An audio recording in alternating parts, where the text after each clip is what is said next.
Hello, Internet. Welcome to the stream. It's time to make that front closure placket thingy that's on the shirt. As you can see in the picture I drew, and also in this test version I made, which I will tell you more about in about a minute. That's mission number 1 for today, and then maybe I'll also get around to assembling a little bit more of it. But I want to get this sorted in the front panel before assembling the whole thing.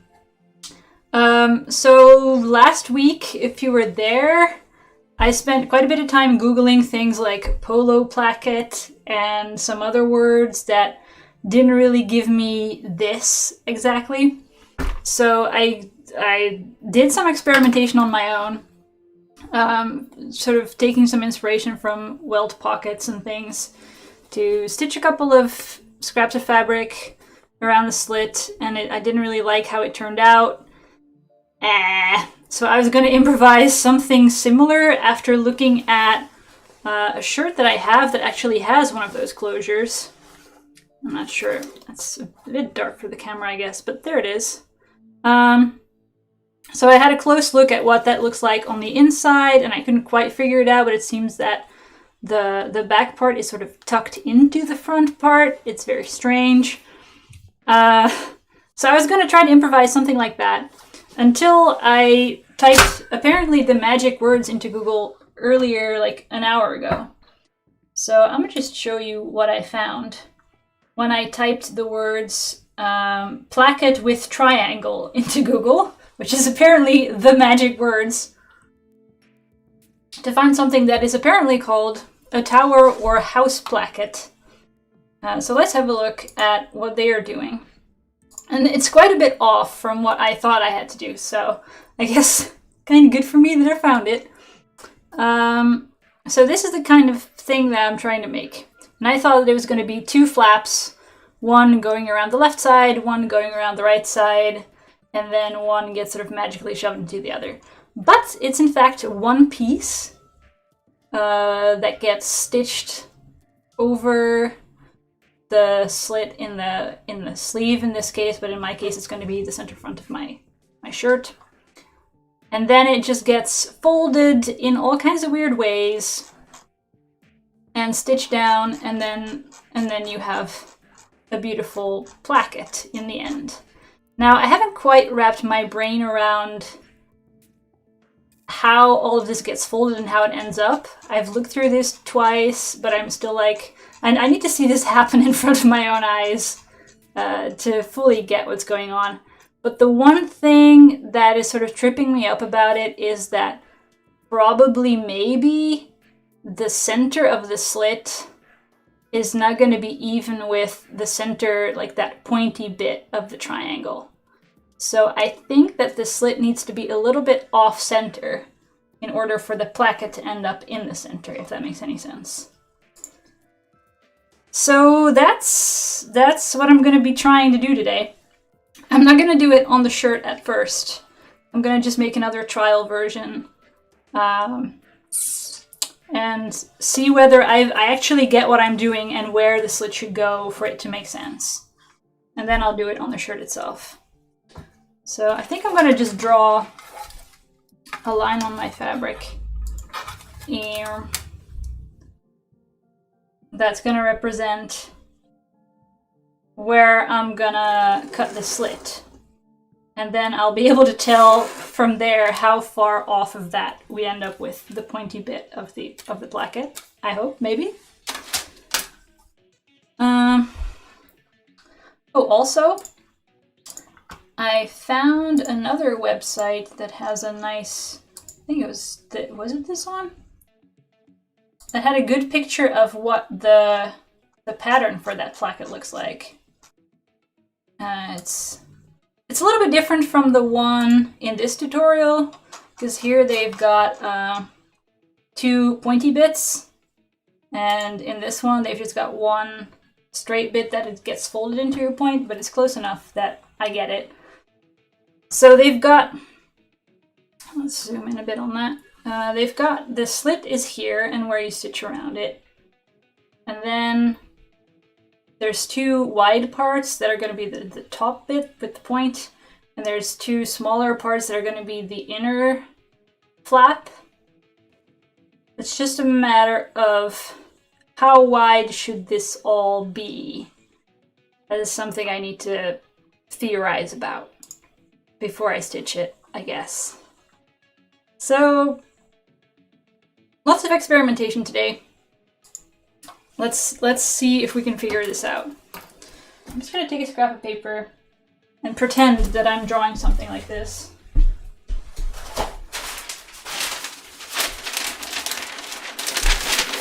So,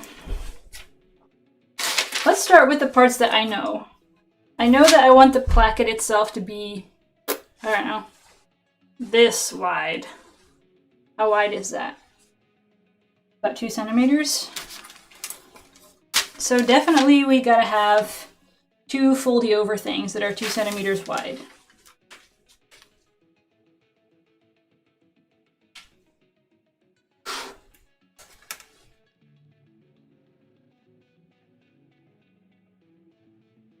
Right. And after that you get the stitch line. Wait, hold on.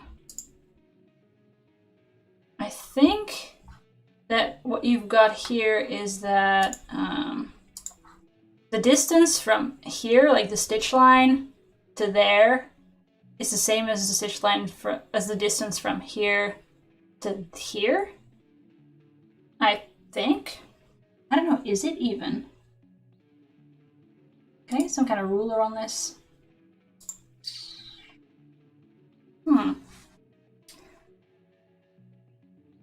It looks the same. And it would make sense that you need your, I don't know. It's definitely these 2 are the same, where this bit and that bit are the same. So this line folds to the stitch line. But I'm not entirely convinced about this one. They look the same. So by that logic, if I have my 2 lines here, then now we get the stitch line with the width of the slash. Let's make it a 1 centimeter slash. Whoops.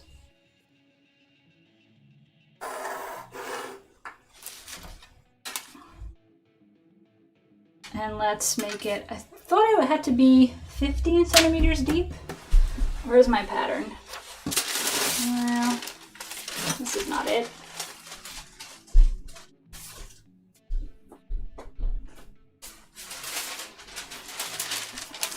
So this is how far it needs to be able to open for me to put my head through it. So let's do that plus a little bit more, just to be on the safe side. And go to here for the slash.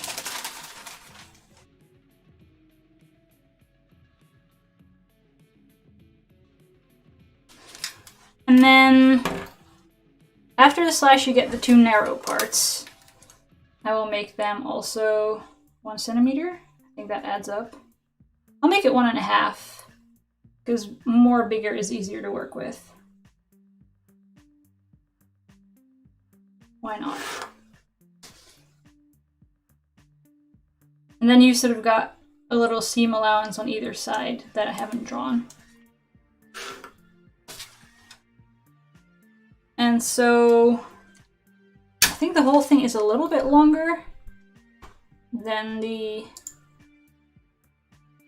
whole thing is a little bit longer than the slash. Yeah. So I'm just gonna end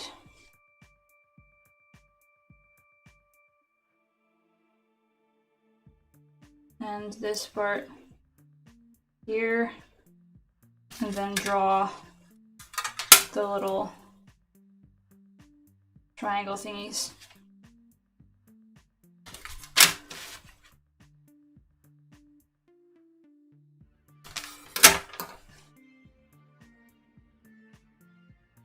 I'll get more exact triangles once I cut it and iron it, I think.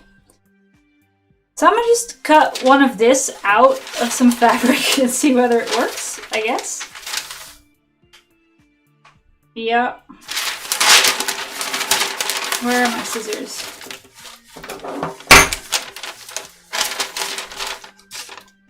Or maybe it's even easier to just draw these lines on some scrap fabric instead of cutting it out as a pattern. That would make sense, actually. I think they're also doing a lot of pre-ironing on these things, where they already press all the folds that you're gonna have to make into it. That might be a good idea. Hold on. So let's just cut it out of here somewhere.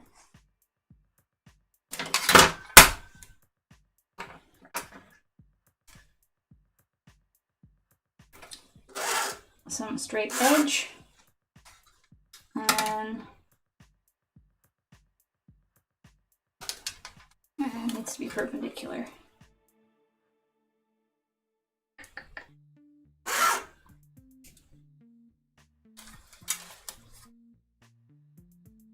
Then 2 centimeters,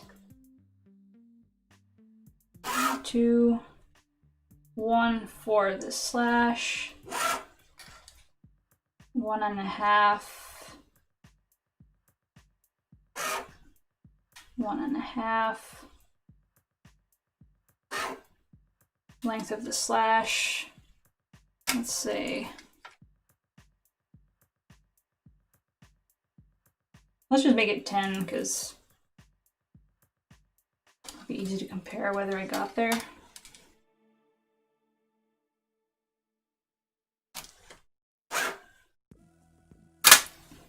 And then cut some seam allowance around it. How did I start sewing? Yeah, it's just a hobby. I was basically just one of those teenagers who wants things. Like one of those alternative teenagers who doesn't like anything from the store. I was like, fine, I'll just make it myself. It's kind of how it started. And then as you get better at it, you want to know how stuff is actually done. So now I take classes and do pattern drafting and try to do things properly.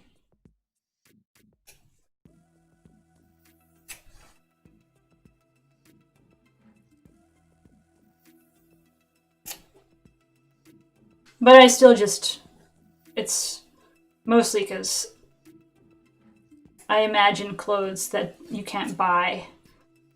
So you gotta do something. All right, I'm gonna just press this along the lines real quick. Though I'm not really sure, if we consider this to be the wrong side of the fabric. Oh yeah, but I have no regrets. I have no regrets about being a teenager who wants things. This is going to be considered the wrong side of the fabric. So once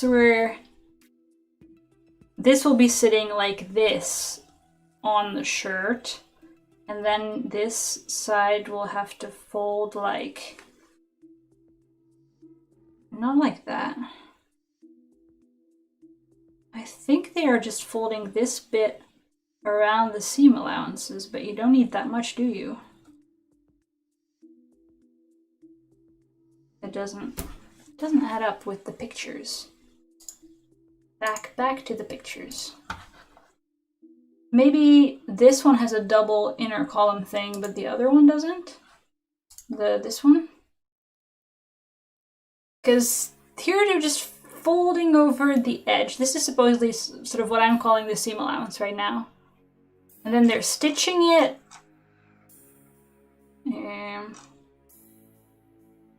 here. And then once they've got it flipped outside out, like so, you have a little bit of, whoops. You have a little bit of seam allowances that are sitting sandwiched in between here. And what I think they're doing is just folding this flap back into those and then stitching it down. So I think sort of the original seam allowance that you had is already pressed under here, and then you're folding it under again, and then you're stitching it down. So I think this is a really thick rolled up bit that you don't necessarily need.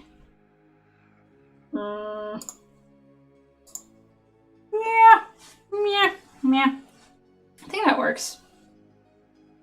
So this doesn't need to be quite this generous. This is just way extra. And it is going to be ironed like this. And then this side of things is going to go, I think, like this and like that, and then get stitched flat. So I'm just going to press it like that so it'll be easy to fold it where it needs to be. I'll just see if I can make some sort of pressing surface on the table. I used to have a nice slab of fabric to use for that. But I used it up. So let's do it like this. So you can actually see what I'm doing. So this one is going to go back.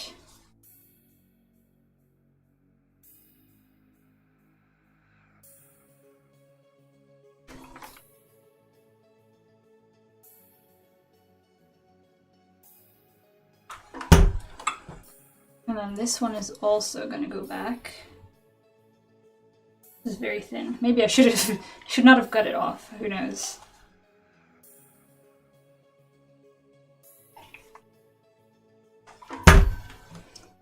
So that would go like that. Okay, I think that makes sense. And then this is going inwards.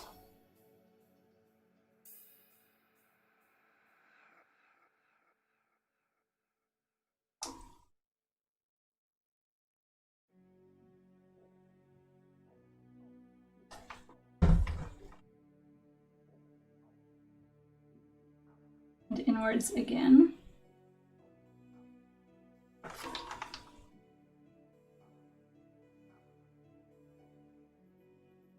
And then maybe I also want to fold this into a smaller point.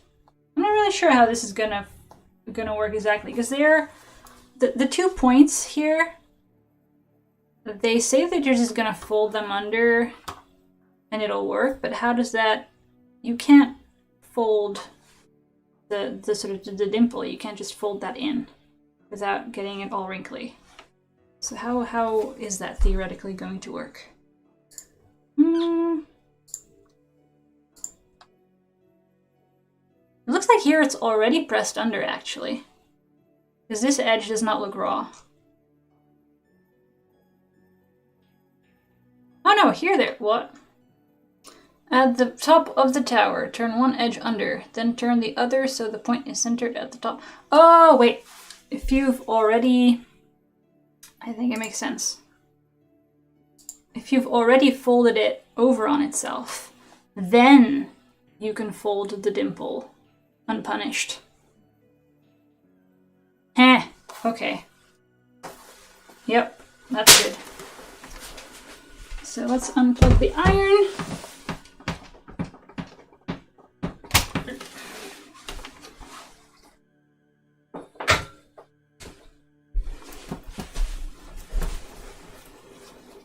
So if we consider, wait, this is not the correct test piece.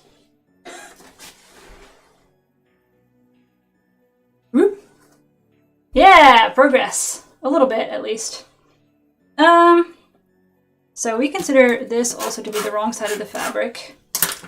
And we stitch this wrong. We stitch it, you have to stitch it in such a way that once you cut the slit, it flips. I think you stitch it right sides together. That makes the most sense.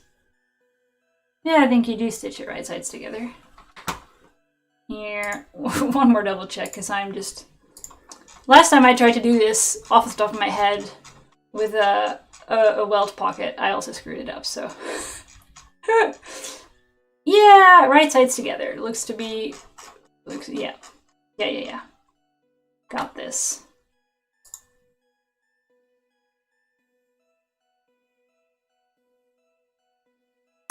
What kind of benefits do I get from those plackets? That it looks nice, I guess. Basically, I want to have that, like, normally when you have a center front opening with buttons, you just fold over the edges a couple of times on themselves and you're done. But because mine ends about here and it continues as one piece of fabric, you can't really fold the edges over on themselves. You have to do something to finish them. And I like that triangle-y finish look, so that's what I wanted to make. I just want to double check something. Yeah, no, I think it's correct. Pins.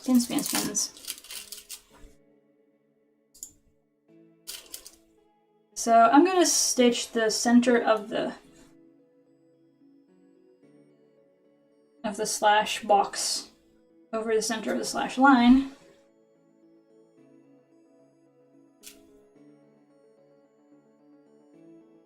Wait, I'm doing this the wrong way around.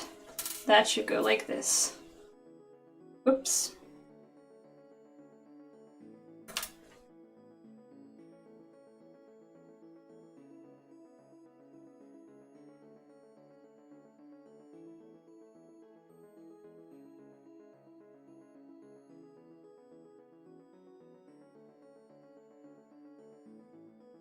Yeah, it's a design choice, and once you make the design choice that your center front is going to be closed at the bottom, you've got to do something to make the top open and still be finished. So, all right, let's stitch that together and then cut it. Sewing machine time.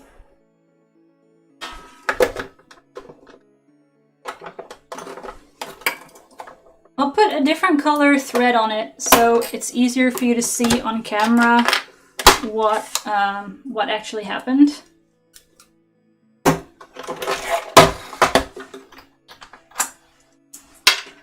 Haha! Haha! Another bobbin win. Took out the bobbin and I had this much thread left. Which means that I did not get screwed over by trying to sew something and then immediately running out. Where is my purple? I think that's the bobbin I ran out last time, actually. So, no! I'll find it later in about 3 years when I clean up.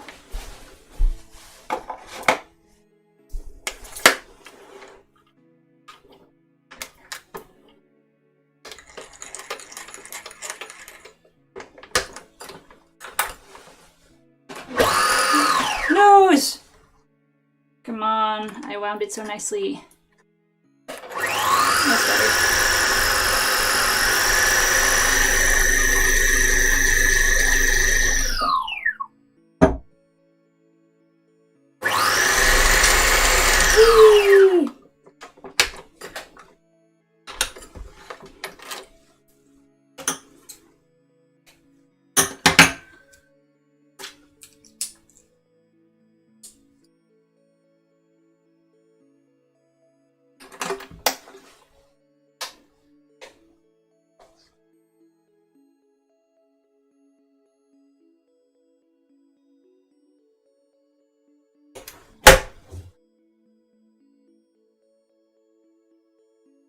Let's get the thread through the needle, please.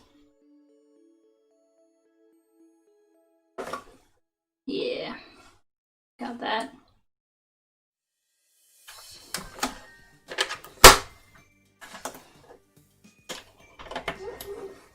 And let me put you guys over here a little bit so you can actually see what I'm doing.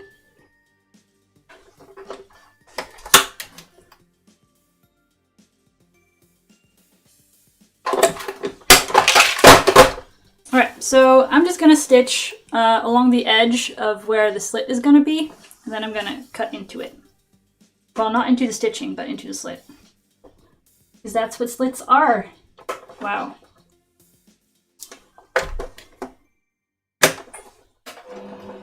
That is not a straight stitch. Stop, stop, stop. I was doing buttonholes on this last night, so whoops.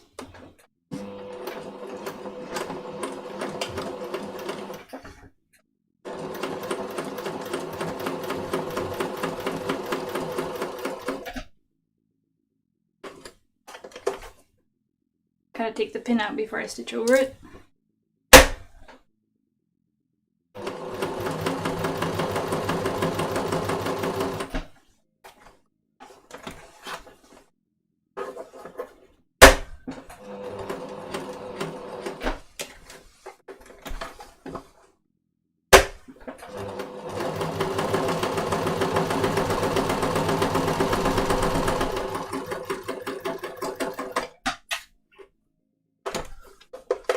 Oh, by the way, Yukimiko, I noticed that last week you were like asking if the sewing machine was sounding different because it was sounding really choppy.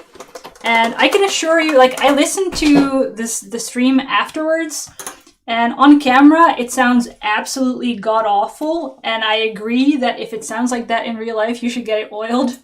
But I can assure you that in real life it sounds much, much better than it did last week on the stream. So I'm not sure what the choppiness is like right now, but I assure you that my machine is fine. Alright, so now I've cut into the slit, so down the middle and then into this little triangle shape at the end. And you gotta make sure not to cut into the thread because then it's gonna come out. So as close to the thread as you can without actually cutting into it. So now you flip the whole thing to the right sides. Flip it over. I think this is also going to take some pressing, so maybe I should not have gotten rid of the iron so quickly.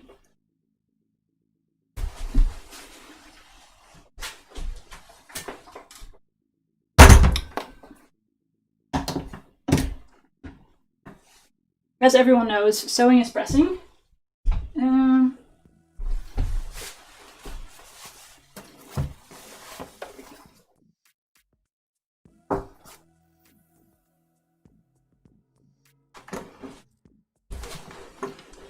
So I've now just flipped the whole thing towards the good side of the fabric. And I'm going to press it flat, but it's nice and crisp.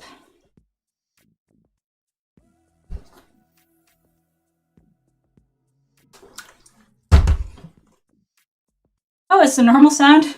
Weird how that works, really.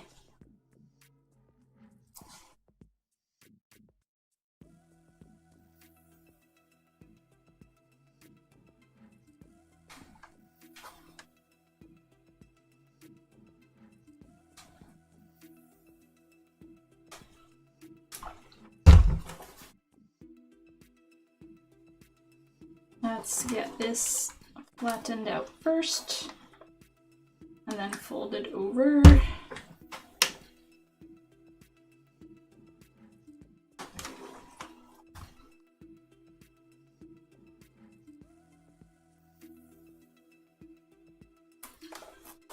I think I could have cut into the corners a bit more.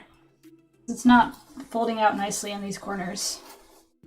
Let me see if I can do something about that. Just one or two threads extra that I could cut without cutting into the stitch line. It can make a huge difference.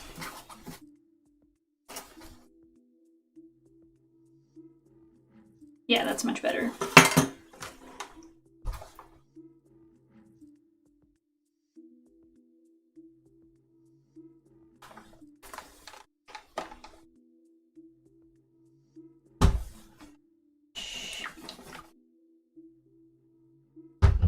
It's not perfect, but I think it's close enough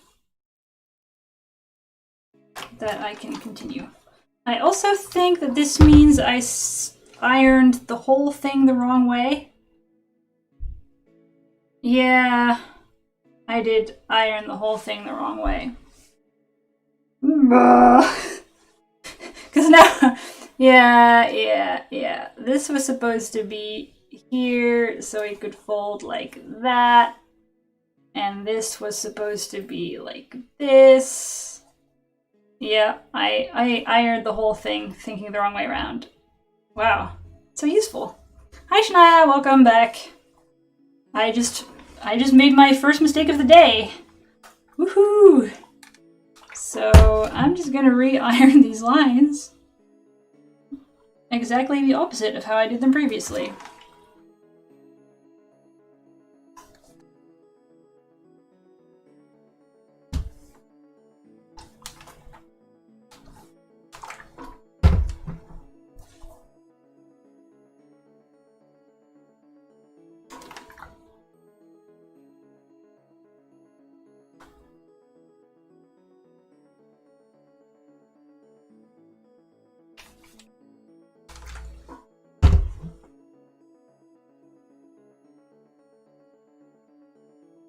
Oh, the background music? Yeah, I also think that there are some tracks that are just not as loud as the other ones. So I think it might not be your ears, it might be my background music actually. I've been thinking for ages that I should update that list a bit, but I haven't.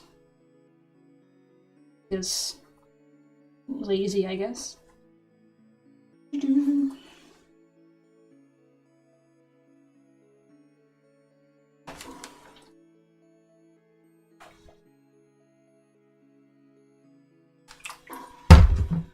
And then fold this in. This is pretty fiddly. I think when I make this for real, I'm gonna iron some interfacing onto it so it's a bit stiffer and it holds its shape a bit better and it doesn't fray quite as much. Okay, I think we're back to where I should be. Let's see. We're gonna have to use the iron, I think, one more time to do little corners in the thingy. What I guess they call the house or the tower of the tower placket. But I think the next step was to fold this over the seam allowances that are underneath it. Let me just double check that.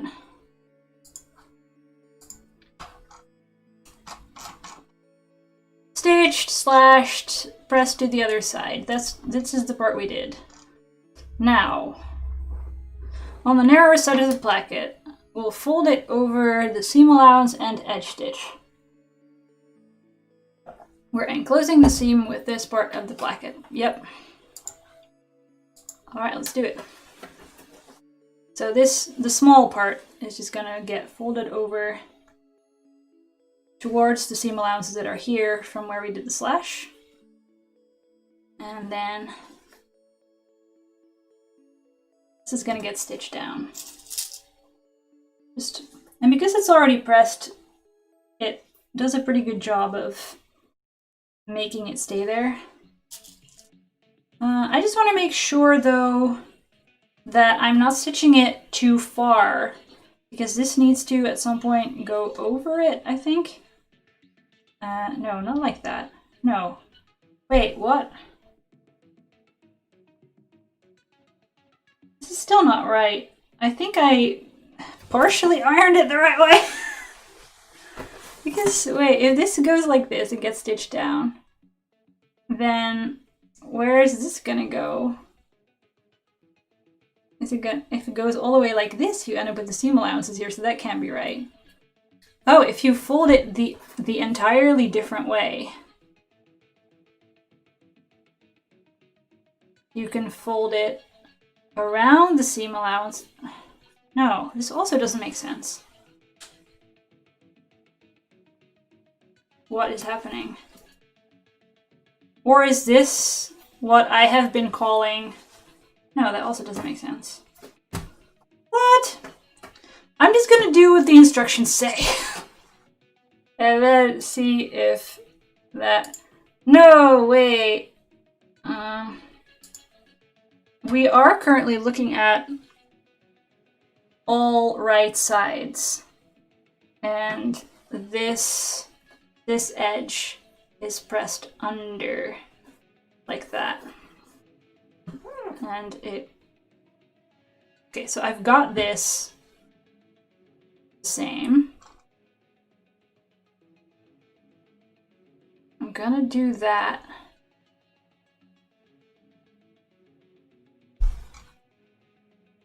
We'll fold it over the seam allowance and edge stitch.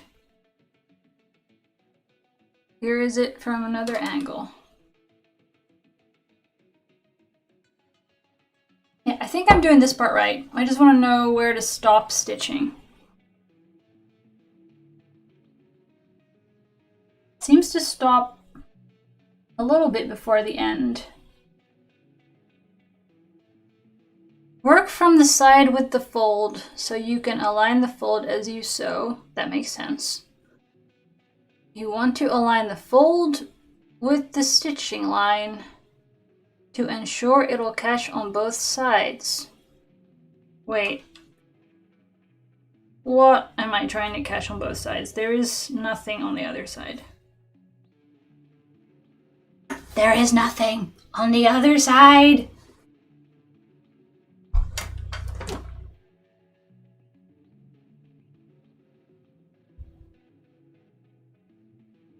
Or is it...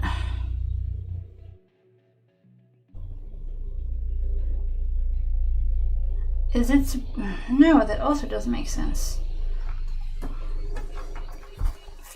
How are the other people doing that? How is this tutorial doing that? Me...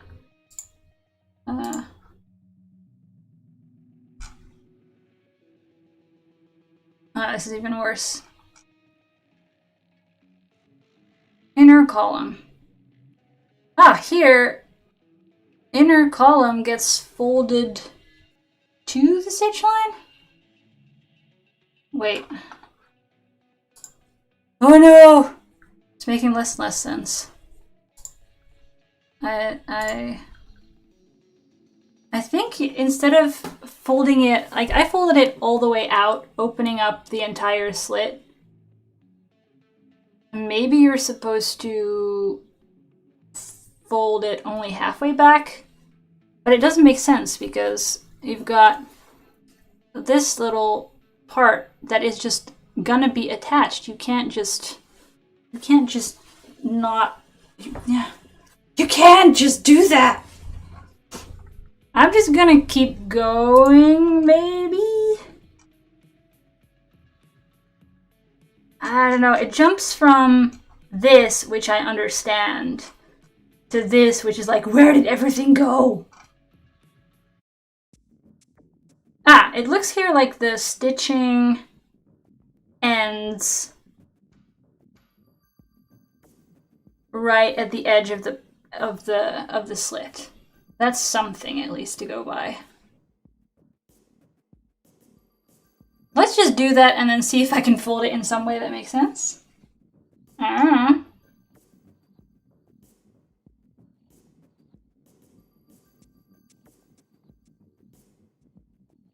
It doesn't add up because this is what it's supposed to look like on the inside.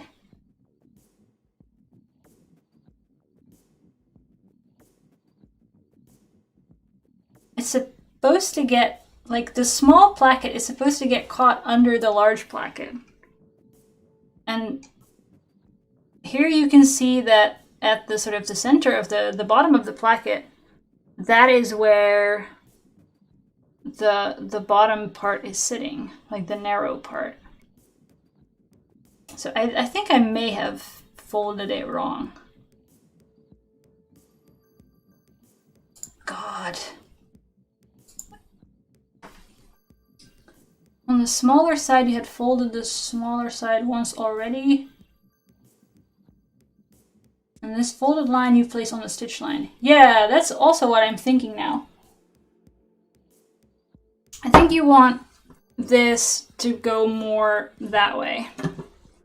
So if you, instead of folding it like that, you fold it like this. This is what you mean, right?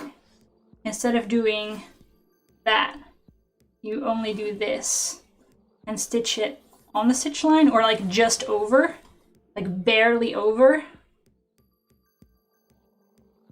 Yeah, I also think that that might be what's happening. So let's try this instead.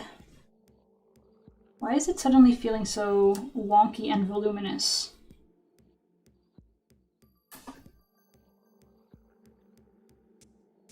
Okay. It's not quite how I pressed it, but I'm gonna...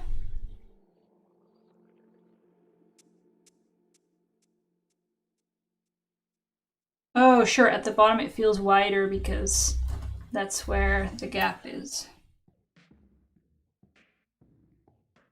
I'm gonna just pin it so that it just about fills the gap. And I'm gonna, and just ever so slightly, oh, wait. Actually, if you fold it to exactly fill the gap, it goes over the original stitch line by quite a bit, I think. If you just go like this.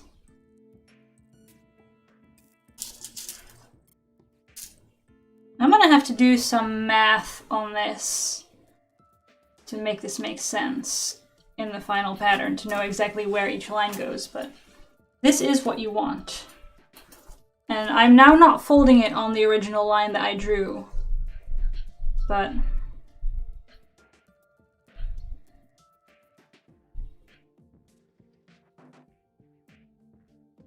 hi, welcome back. I'm gonna just draw a diagram of what the fabric looks like right now, so I can sort of reverse engineer how to draft a pattern for this. Or at least how big my scrap of fabric should be. So if I just take a piece of paper and a Sharpie, I would say that currently the situation, if we look at it like a cross section of the fabric, we have, yeah, the raw edges are now underneath this side. So I think it works. We have the original fabric going just like this, no folds, no nothing.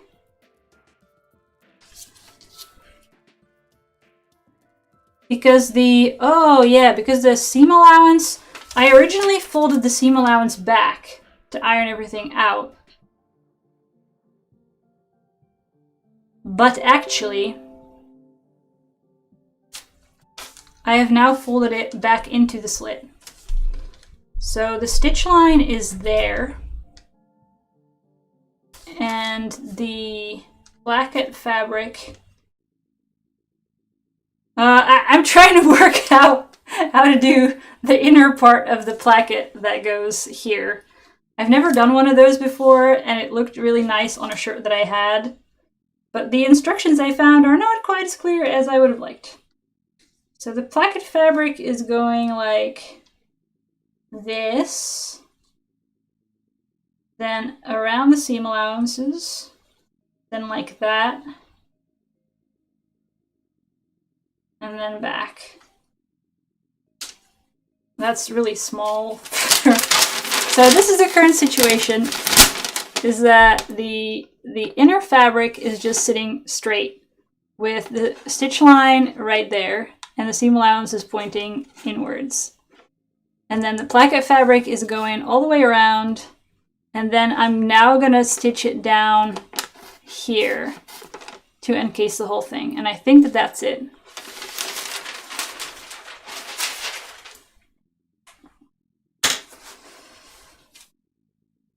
And then maybe now also what they're saying about the side with the fold will make more sense. Well,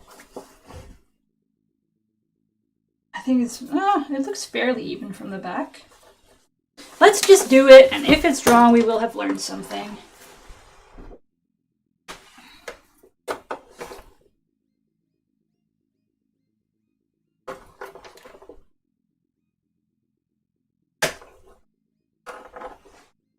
I think I might have made it too big, honestly. I think maybe the other placket might not cover it entirely.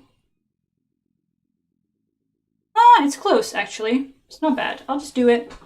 And if not, I will know to be more stingy with it next time. And I have a pin in my mouth. Sorry.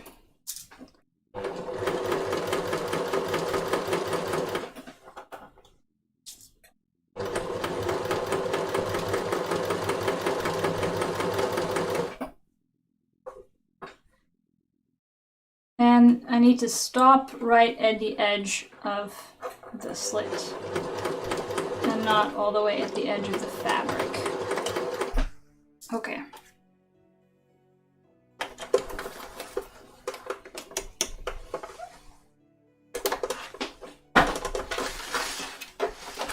All right, so here it is. It looks decent. And then now the magic of folding that other piece over it, I think, happens. I think you do the same thing where you let this slit seam allowance sort of go back in its original direction. And you fold this back onto it. And then it covers the whole thing. I'm gonna give this a little bit more space. So I can go over the original stitch line a bit again.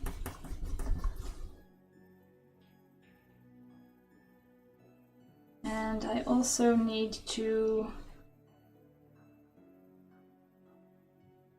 This looks good.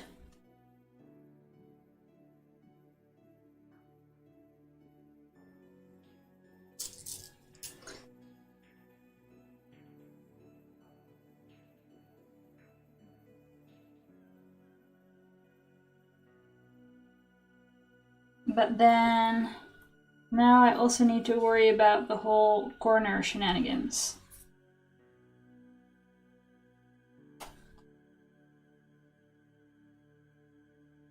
So this needs to get...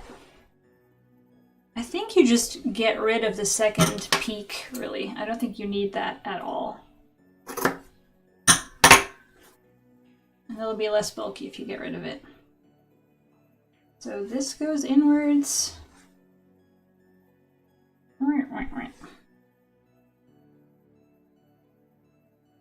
Yeah. Yeah, now that I've given this a little bit extra along the edge to cover the original stitching, the tip is no longer in the center. This is entirely true. I'm gonna try to compensate for that in the... Like, I'm going to draw another version of how this should work, in which I can hopefully compensate for that, for the sort of 2mm extra that you need or something. So.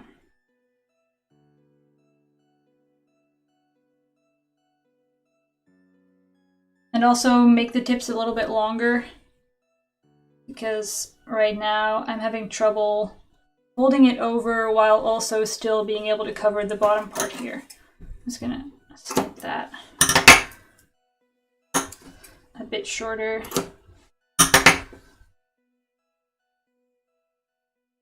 But at this stage, it doesn't need to be pretty as long as it sort of works, honestly. I just need to wrap my brain around. Is this every Sunday? Yes, it's every Sunday. Welcome back. It is every Sunday, unless I really don't feel like it and or I have other serious things to do. But in principle, this is every Sunday. It's a little bit ugly now, but it's approximately correct. Stick a pin in it and...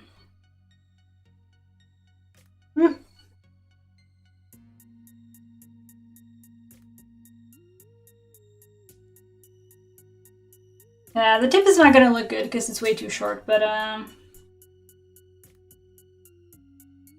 I think I skipped one Sunday back in September or something, but you found your mini sewing machine? Does it work well? Because mini, as a word, never really puts a whole lot of faith into things. It's for children to sew dolls' clothing, wow. Ooh! The inside actually looks like the way I think it should look. That's promising.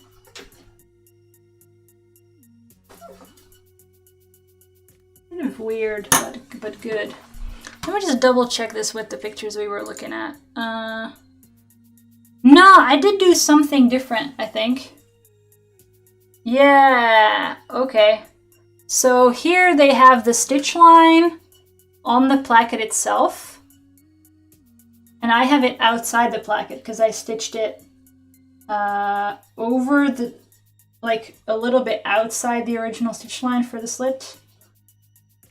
So I think I screwed that up, but that is something I can keep in mind for next time.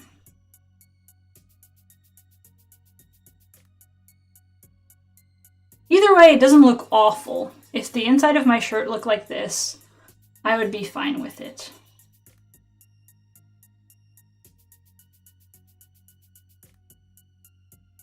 And then how is the inside of the other thing supposed to look?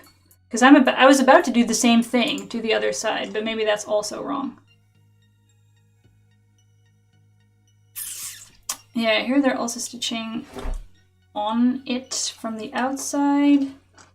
And on the inside, it then looks like what exactly?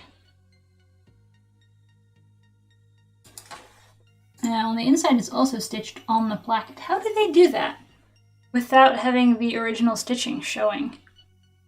Or maybe it's not so bad if you do it in matching color thread instead of what I did. It's a bit rusty and the needle is broken. Maybe something with electricity because it's you. Well, if it's mechanical, then it probably works because those things don't tend to break. I guess it's also a lot safer for kids if they can't, like, jam the needle into their fingers.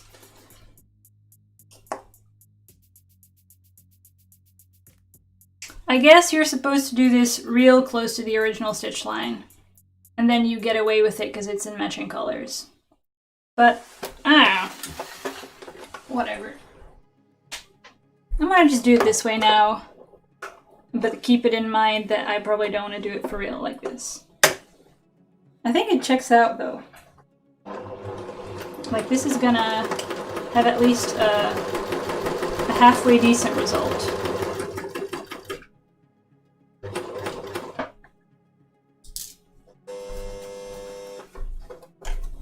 Whoops, this needs to go under.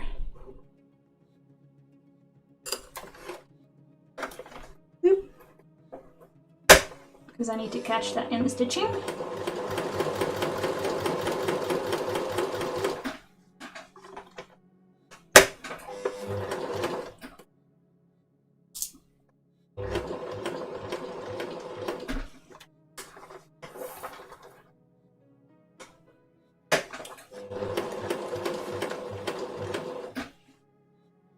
And then you make a turn and you make sure this is tucked in properly because this is garbage.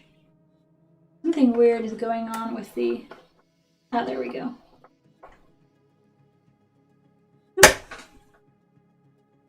You fold back. I think you want to go up a little bit more.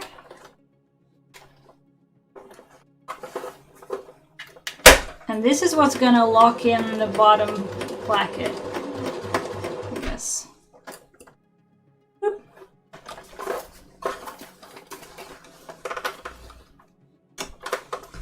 Okay, so this is what it looks like now. It just along the side, along the tip, and then back across, which is what locks the bottom in, which I think is correct. It looks approximately the same as in the pictures, except that my stitch lines are way outside the placket, which I can fix for next time. And this actually, and even if it turned out like this on my final shirt, I would be pretty okay with that. So it looks like this on the front, and this on the back. It's not great, but it's not awful. Yesterday, you crocheted a lovely beanie. Oh yeah, I tried crochet like once, and it went all right, but it didn't really grab my attention. But a beanie seems like a lot of work. I did like a tiny little half plushie. Doing a whole beanie seems like a lot of work. Let's see how they did this here on the shirt that I own. They definitely stitched on the placket, also on the inside. So I'm gonna need to. And where's the slit now? Can I feel the edge of the fabric? I think it's here. I want to see if I can find that original stitch line where they pulled the slit open, which in theory should be right underneath here, but somehow it isn't.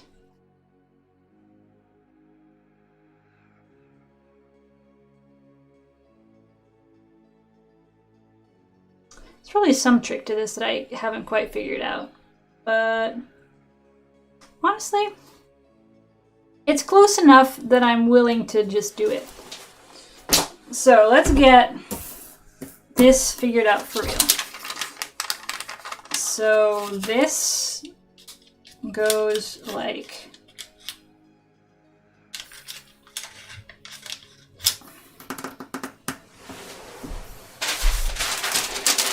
what was supposed to happen was the fabric, the stitch line from the slit, a seam allowance like that, goes around,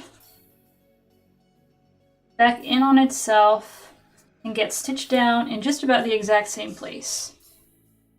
So as long as these two lengths are the same.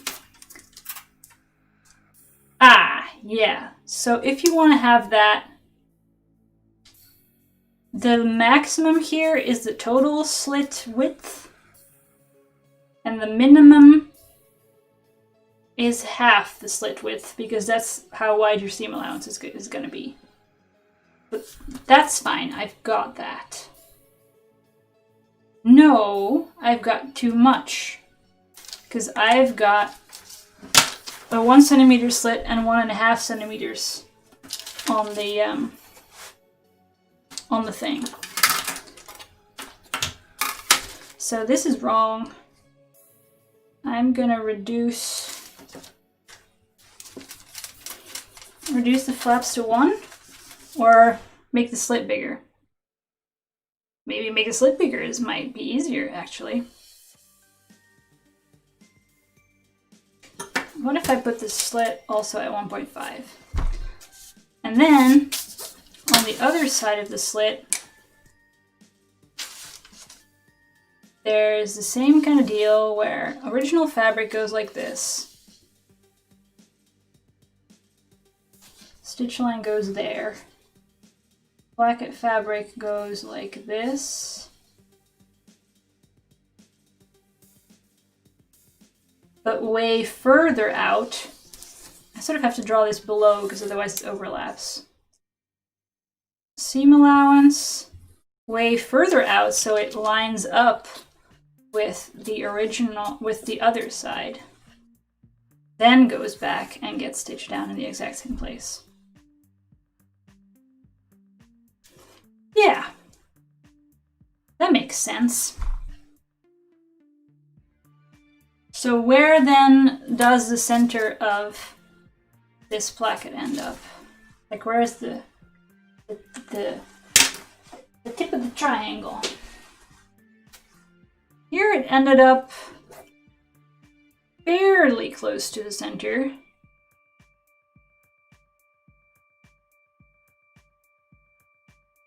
But I'm not sure if that's my own inaccuracy or an actual thing.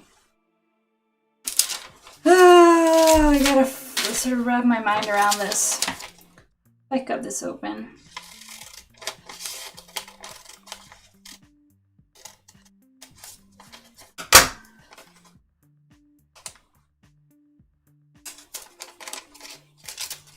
This is gonna be sitting over here somewhere.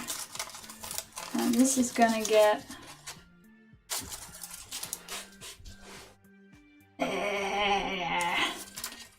yeah, so from the original stitch line, it just goes out and back, right?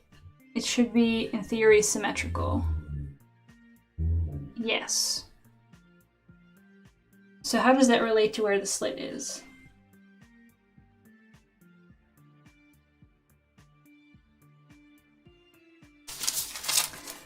It's gonna end up folding over there.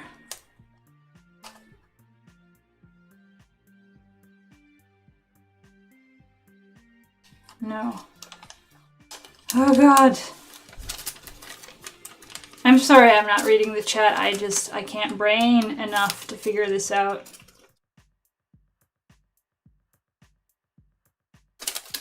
I'm just looking at it from the top here then. So where is the slit? You end up with the slit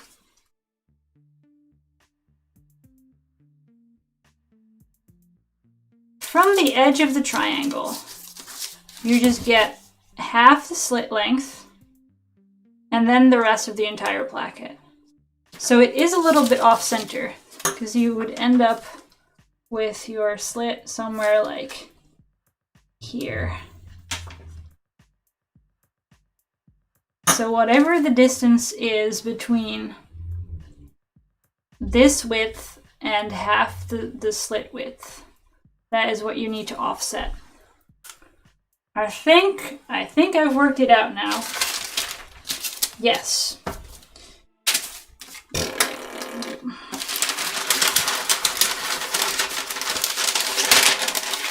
Ooh, making a petticoat?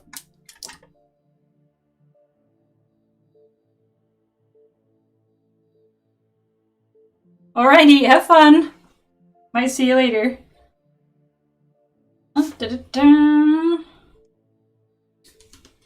Alright, so. How upset am I gonna be if my... No.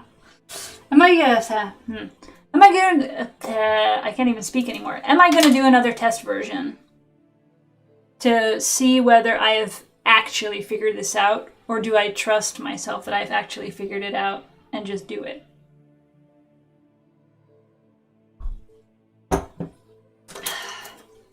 I think I might do another test because I feel like I might not have accounted for everything correctly.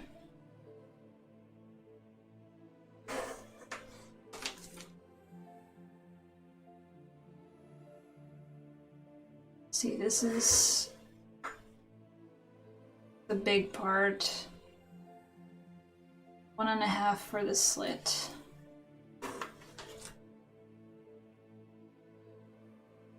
One and a half for placket number 1. 1.5 for placket number 2.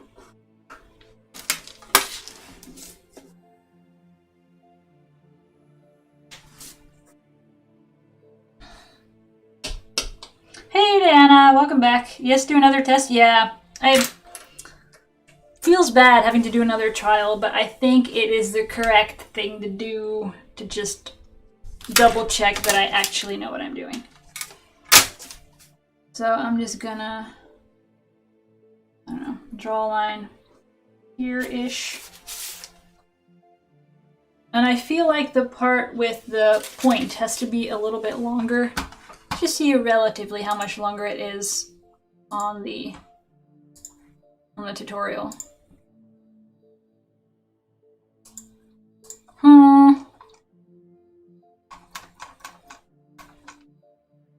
Because I just drew some triangles on top of the original length, but I think it needs a little bit extra.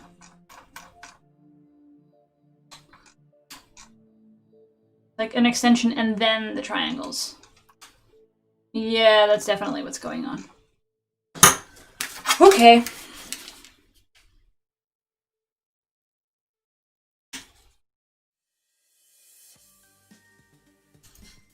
I think that might also make it easier to get the edges folded over correctly, so.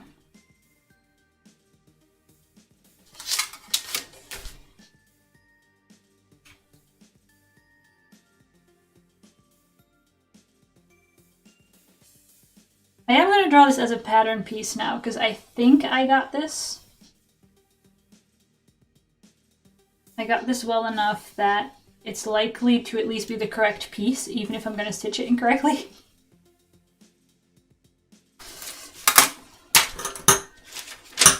Oops.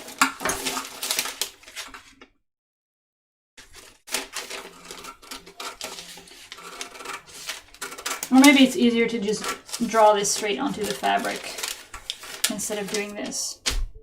It probably is. But I'm gonna at least keep this piece of paper for reference. Like if I store this pattern, I want there to be something representing the placket, because otherwise I'm never going to be able to make this again.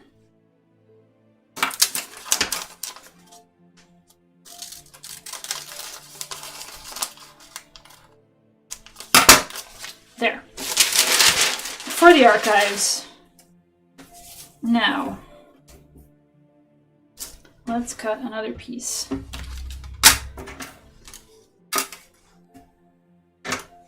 Is this about on grain? Oh wait, you can't see what I'm doing, can you? So, is this a straight line? Just about like that.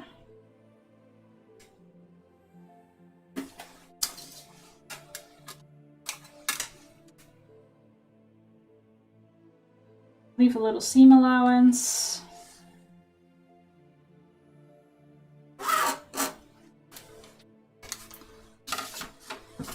Okay, so let's see if I've got this figured out then. 2. This is going to be the triangle parts. 1.5 for the slit.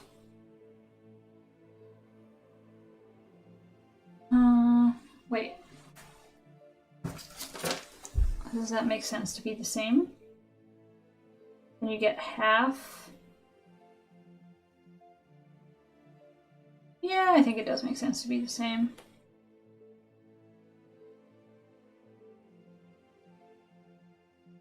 Yeah.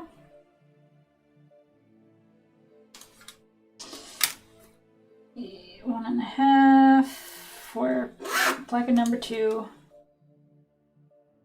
1.5 for placket number 2, the back side, and then some seam allowance.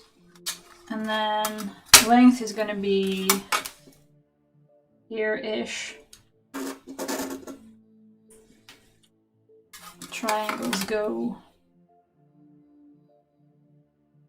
here-ish.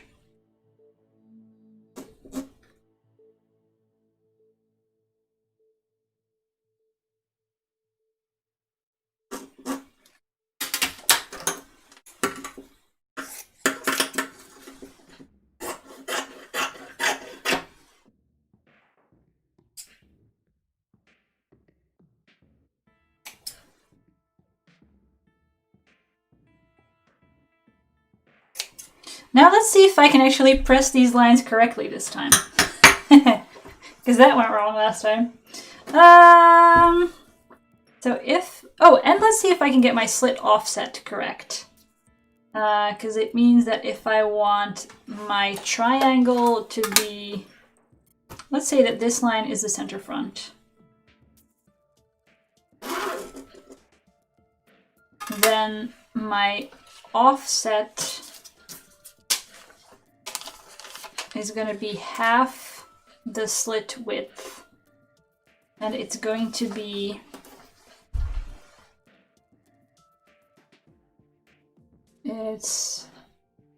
it needs to be on the side where, oh yeah, that's the thing. Is the triangle coming from the right or the left? It's a women's shirt, so theoretically the top flap should come from the right. Is that what I actually did here? I think I might have done it the other way around.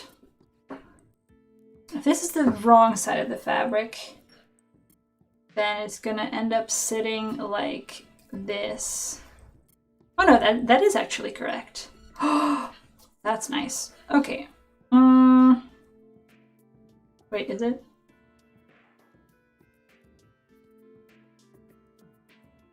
Stitch. Flip. Yes. Okay. I think the answer is just that both sides should have their fold pressed right side out and should also have their seam allowance pressed right side out. I think that's all there's to it. Right? Right. Yes, this is the placket for the front opening. And I'd never done one of those before. And I'd done some experimentation myself until I found the magic Google words, which was placket with triangle. Oh yeah, my iron is what I was looking for.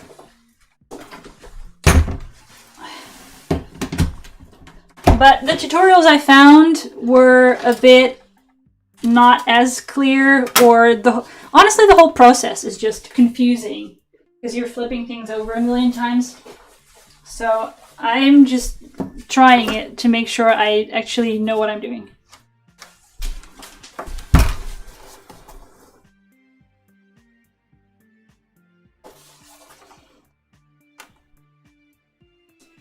I'm just gonna press all of this right side out. I think that should add up. I'm still a bit confused by how they managed to stitch on the placket while not having the original stitch line for the slit visible. Is that something I can... Can I see it here?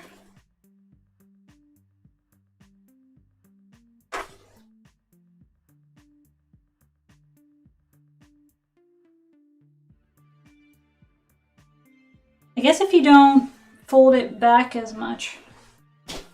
The right placket should be slightly left from the center. Let's see if I can parse this with all the rights and lefts going on. So, oh yeah, I was trying to figure out what the offset was before I started pressing.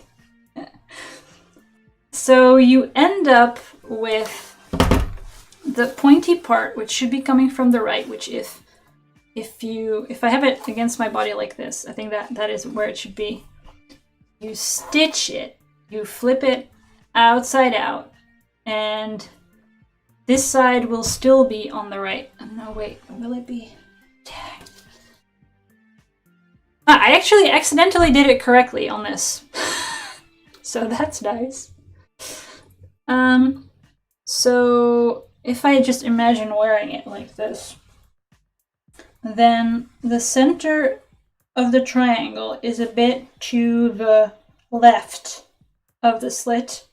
So if I want the center front to be in the center of the triangle, the slit needs to be a bit to the right of the center front, and it needs to be to the right half of the placket width minus half of the slit width. So, following that theory, if this is my shirt, and this is the wrong side, and this is the right side, and my center front is, I don't know, it's here now. This should be where the placket ends up. Then the placket will end up having 1 centimeter this way and 1 centimeter that way. But the slit will take up 0.75 of that, starting from the right edge. Am I really doing this right? Yeah, because I made it bigger. So the actual offset is only 2.5 millimeters. If I'm doing this math correctly. Let's see if I am doing this math correctly by applying it. So this is where the slit should be. Then, by that logic. As for slit. Ah, let's do it.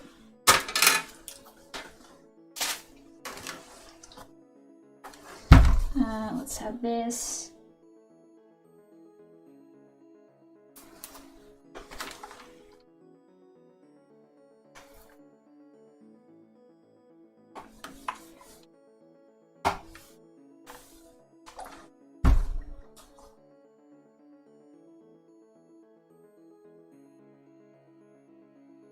I'm starting to sort of wrap my brain around it, but honestly having the practice example that I can just sort of look into the top.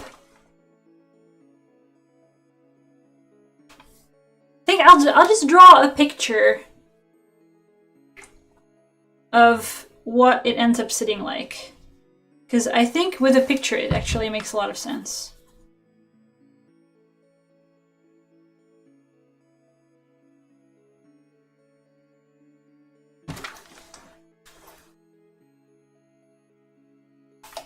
Because honestly, the thing that makes the most sense to me right now is just looking into the top of the test version and seeing where everything ends up.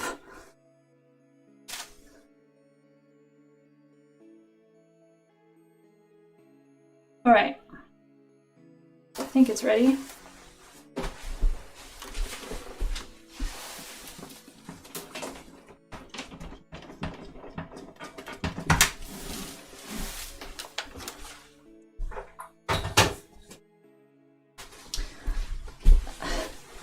When you realize the cardigan you haven't worn for years just needs 1 stitch to keep the collar in? Oh yeah. I think I have a box of those. I should do some repair on these things. I'll just post, by the way, I'll just post in the chat the 2 websites with tutorials that I've been looking at. So you can have a look for yourself as well.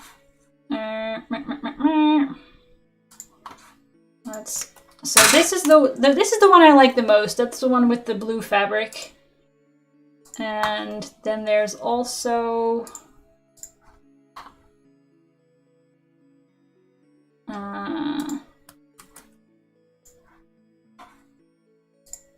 this one that has the chart, sort of the pattern for how to make it.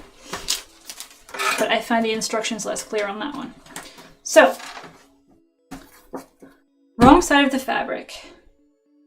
Center front slit. I should probably mark the middle of this slit here as well.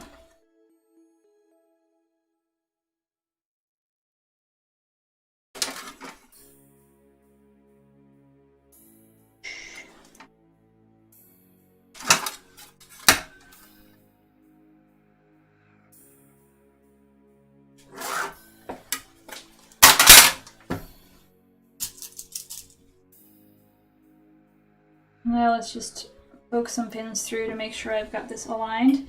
And so this is going to be aligned with the slit line, not with the center front line.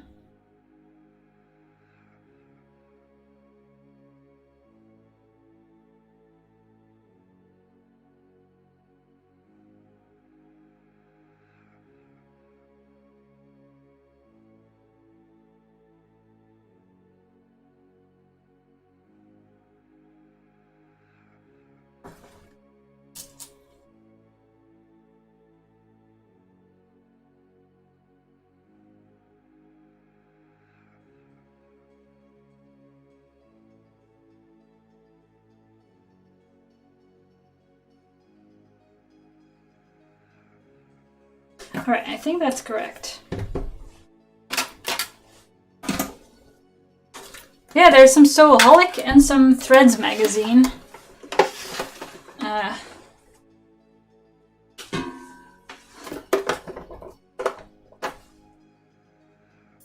Maybe I'll just make a... I should have probably taken pictures of the whole process and then written a similar blog post about it so that when people Google this in the future, they can find Sewaholic and Threads magazine and my blog and be equally confused by all of them.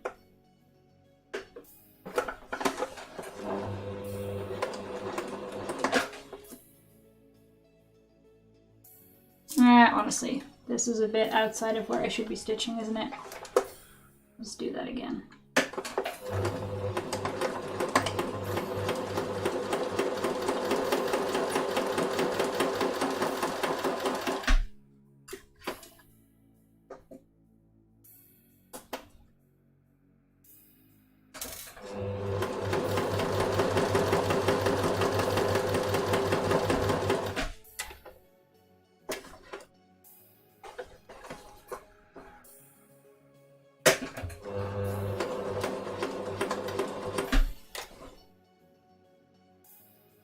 That's too far. Go back. I need a shorter stitch length because this is not ending where I want it to.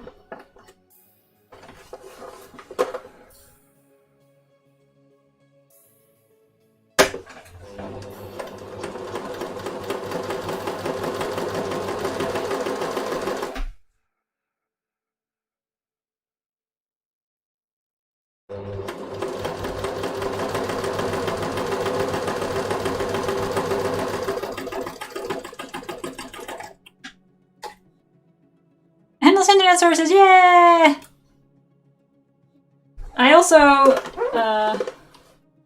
I like when multiple people have written tutorials on the same thing, because you see some differences and sometimes one is definitely smarter than the other, and other times it's perhaps doing the exact same thing, but just documented differently and it's easier to process for... Like, one of them will make more sense to one of you and the other will make more sense to someone else. So...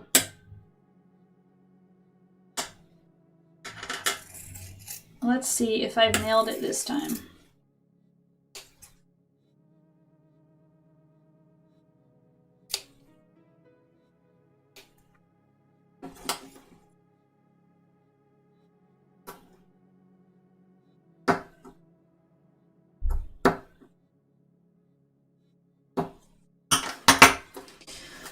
Now the whole thing goes outside out.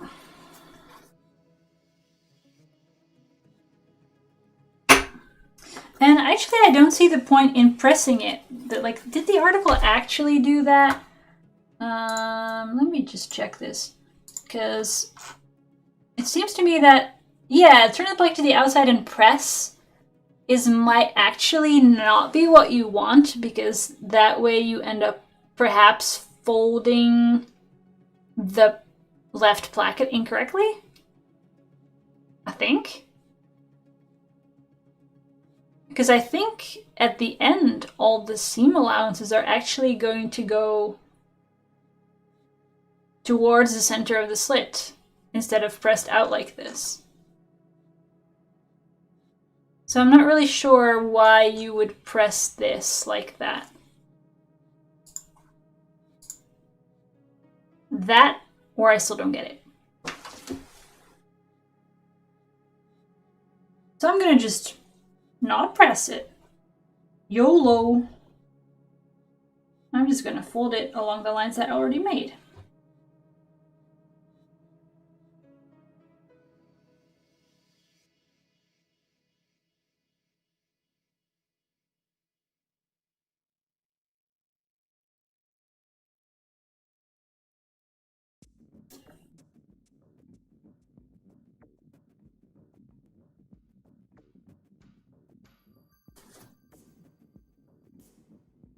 And I think that works out.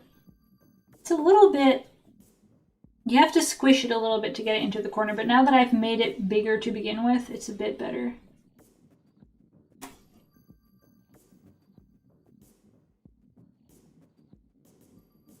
And it's folding back nicely just about to the stitch line. Only very slightly over it.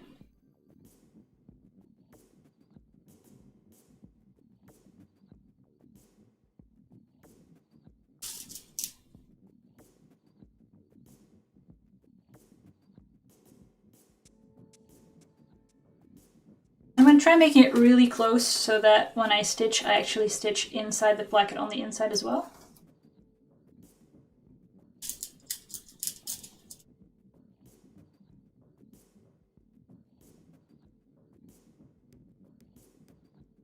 I might baste this in the final product so I can see that it all checks out, but so far flipping back and forth and checking how far the pins are inside the edge, it looks about the same on both sides, so I think we're good.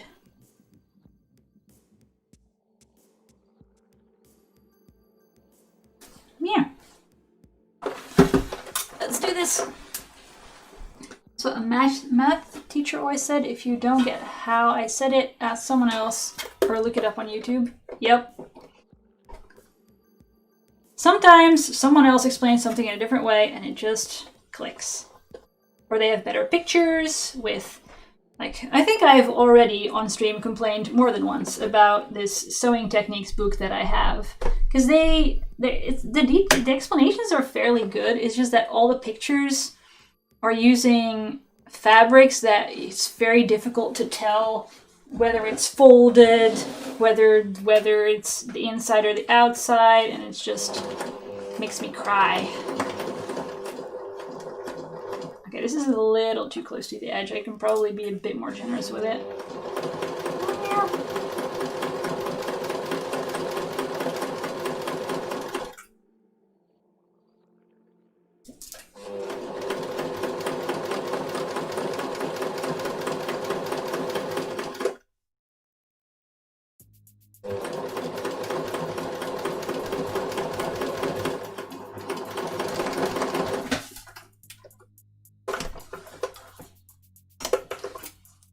Haha! I stayed inside the placket on the back as well. Aha! Okay. I'm getting better at this. Now to do the other side with the little triangle thing. Well, first of all, let's snip this because it's way too long. Why? I also don't think I need... let's see, this goes like that. I don't need the underside of the triangle either. So, bye.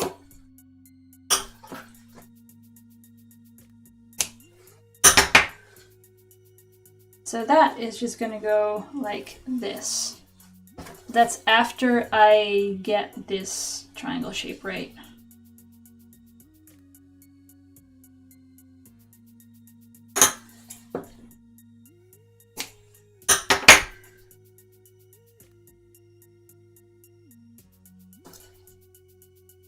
So you just sort of...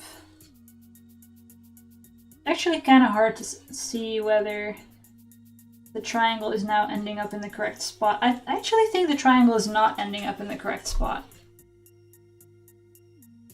Like this long center front line that I drew, that's not where I'm ending up. Why is it not where I'm ending up? Hey, wait a minute.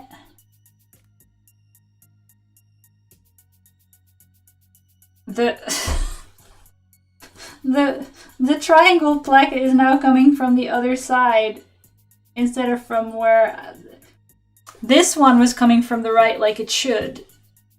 And this is now coming from the left like it shouldn't. Because when I started stitching, I put it on the wrong side.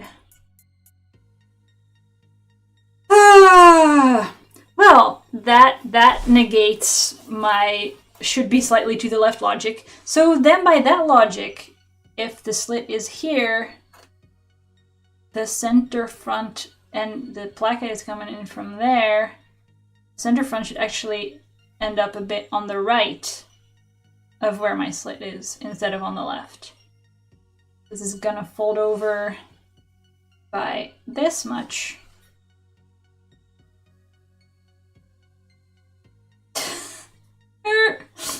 Oh god!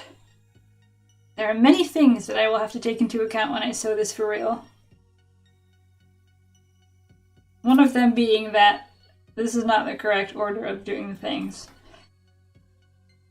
So does the center front actually end up, it ends up exactly on the placket almost, though. That's also, look at, is that supposed to happen? Is that supposed to, I don't get it anymore. I gotta look into it like this.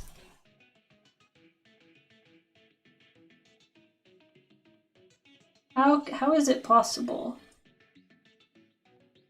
that it is ending up, maybe actually with a bit of sort of stretching and pressing, you end up a bit further to the left of where we were. Like I can see it when I look inside.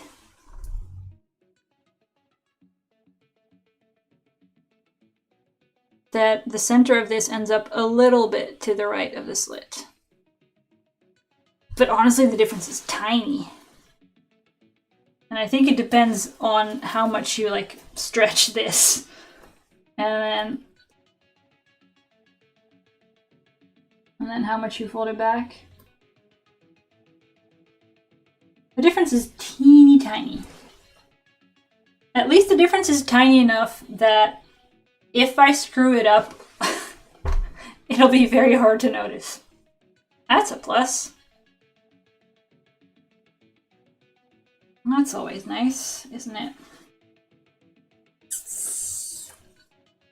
And maybe it means that I should have pressed it, because this would have folded back more nicer. Yeah. Well then, let's see if I can at least neatly stitch down my incorrectly oriented placket. If I fold under this side,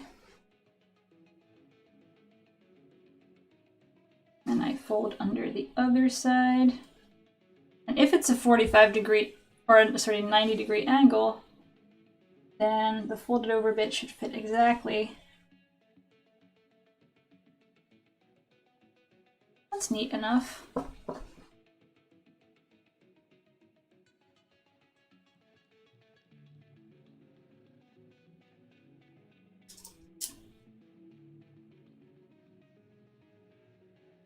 Okay, so a lot of brain is going to have to go into this on the real thing. Let's see, I'm going to stitch like this, like that, like that.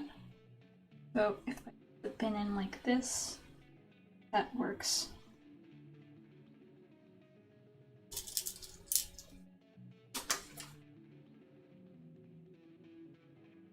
I also need to make sure that the underside that should be tucked into this part is sitting correctly.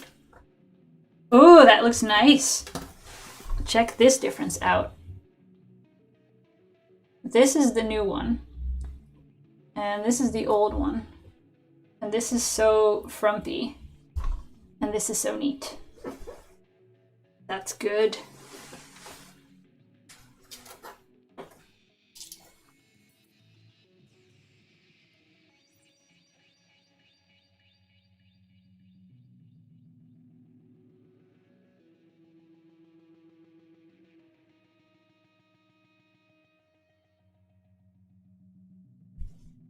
I will need to make sure that I stitch back up to here.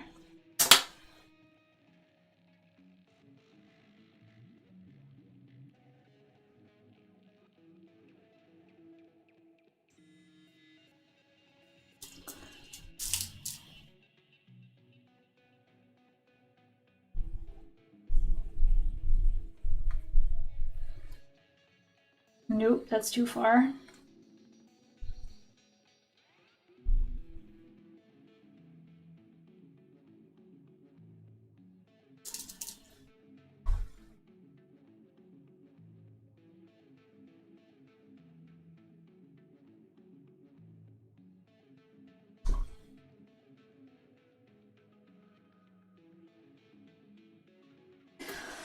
right, let's do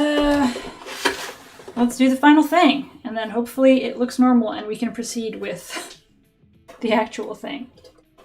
I'm still not sure. I think I drew it the exact same way as I drew the previous one, but I guess I didn't. How this sort of whole left side, right side business happened, but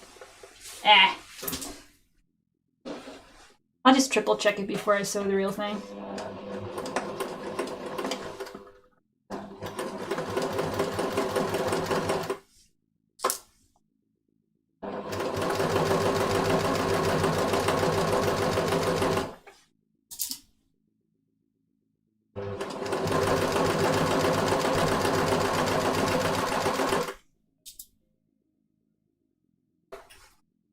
Uh-oh. Oh, no. Abort. Bunch of stuff is getting caught underneath. Well, almost. I think we're safe, actually.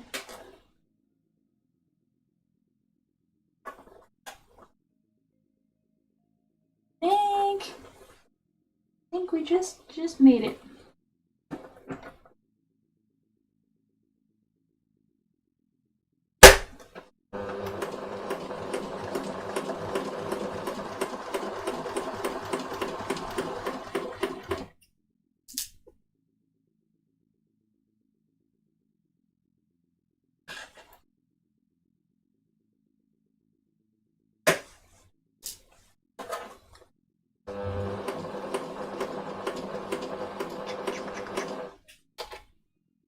I'm gonna do this when I do it. I think I'm gonna do it with a really narrow stitch length, because that makes it that much easier to get exactly to the corner and then make the turn.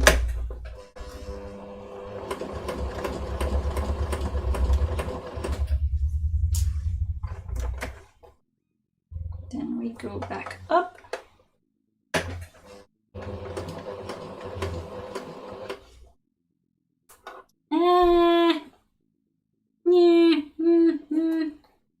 I caught the bottom in here a little bit where maybe I shouldn't have.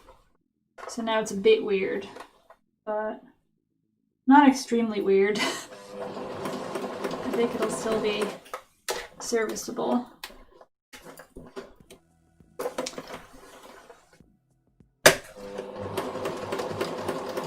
And go across.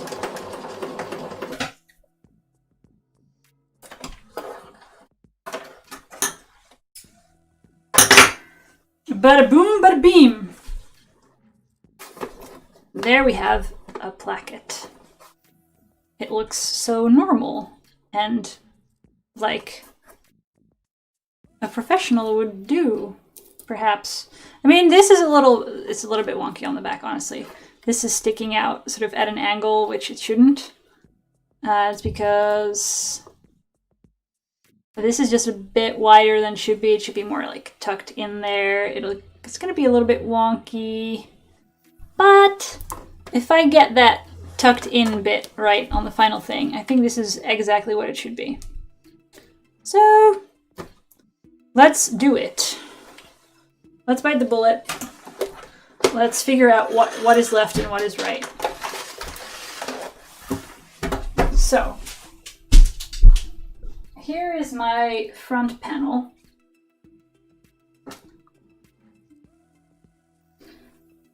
I still need to do the bust darts as well, by the way, but center front, this is where the slit is going to be. And then what is this marking? Is this legit? Is that just random crap? I think I marked how long that should be. I'm gonna make it a little bit longer for good measure.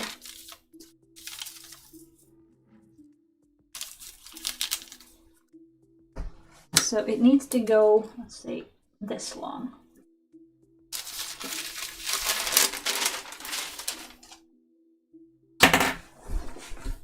How long is this?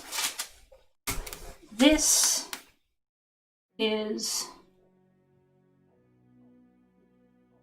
at 11 centimeters.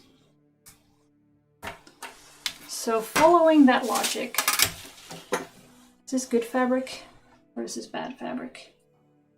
This is good fabric. Did I need this for anything? This is just an offcut, I think, which might be enough to do this with. That's excellent. I only need one though, so this other piece of fabric can go bye-bye. So, if the triangle side needs to be on the right side of my body, it needs to go here. That means that when I flip it over on the back, where I'm stitching it right sides together. Wait, no, I'm stitching it right sides together. What is the outside and what is the inside?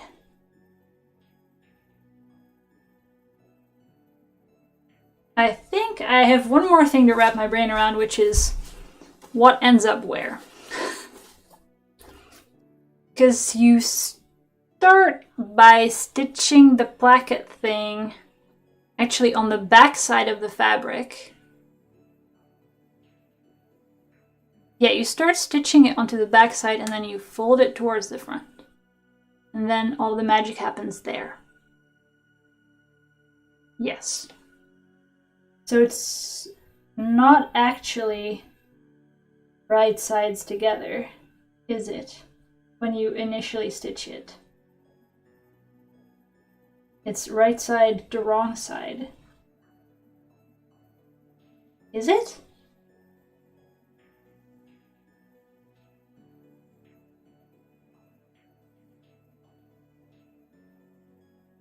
It is. Because this is the edge of the slit. Ah, okay. Yes. So, I'm gonna stitch a thing here to the wrong. Wait. I've marked this on the wrong side of the fabric. Okay. One more time. This is the outside of the shirt. The triangle-y bit should go on this side. When I flip it over and I start stitching the placket onto this side, that means the triangle-y bit needs to be on this side. And I will be stitching it with all the lines facing me so that when I flip it over, the lines will be on the wrong side of the fabric. Therefore, when I draw it, the triangle bits need to be on the left side when pointing up. Yes. I'm doing this whole logic upside down because I'm thinking from the edge of the shirt inwards. But yeah, triangle bits on the left if I'm going up like that. Let's start with some like 11 centimeter line on the grain.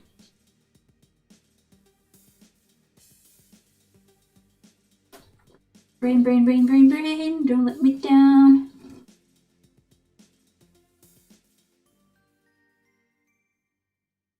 That is the length of the slit.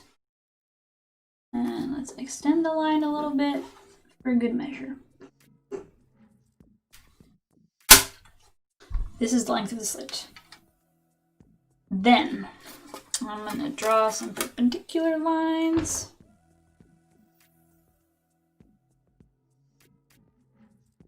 I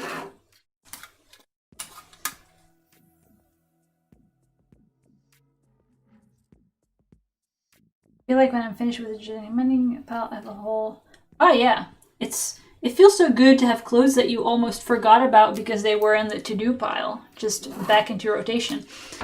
Honestly, it also happens to me with laundry sometimes, where you just grab stuff from the top of the laundry basket to wash, and then at some point you do a huge batch of laundry, and you end up with a bunch of clothes that you almost forgot you owned suddenly back in your closet. Magical. So that is not 2 centimeters. This is 2 centimeters. This is going to be the triangle-y part.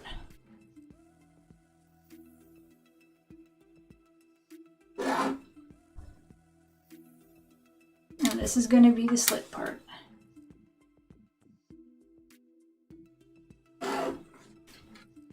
And this is going to be the placket part. And this is going to be more of the placket part.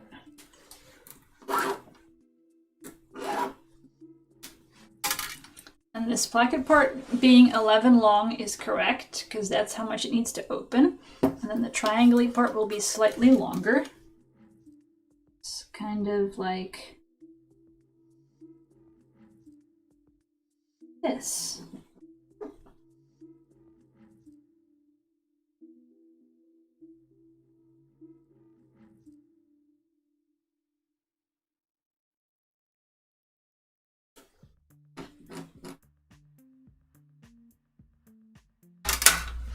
And so if I am this shirt, and on the right side, the placket is coming in, and the center of the placket is here. It's coming from that side, so the seam allowances are on this side. So the slit is a bit off to the right. And so here the slit needs to be a bit off to the left. But I shouldn't draw it on this side because this is what I'll be pinning on. I will be drawing it on this side. Yes.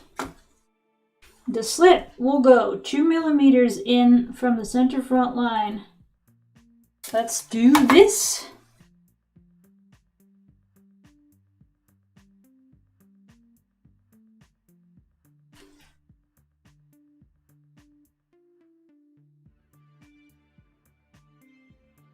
Okay. Here's the stitch line.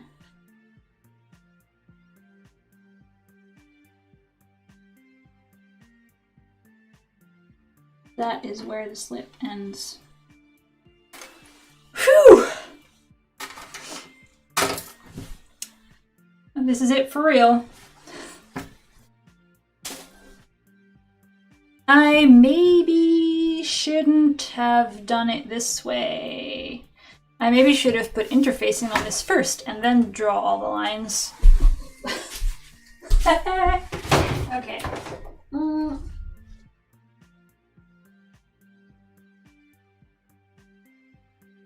But at least now I know how big it's going to be. That's a plus, right?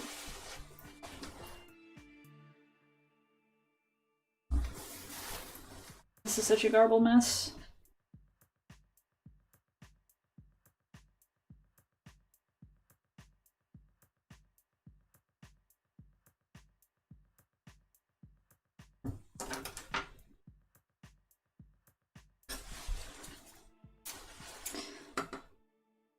So I'm going to just iron on that interfacing. And then I'm going to draw the whole thing again.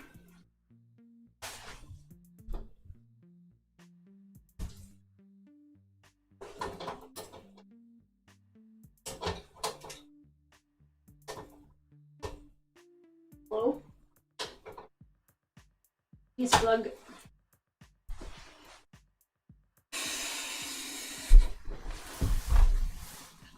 I hope I do it right. I hope I do it right. I hope I do it right. I hope I do it right.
All right, same thing, just now with interfacing on it.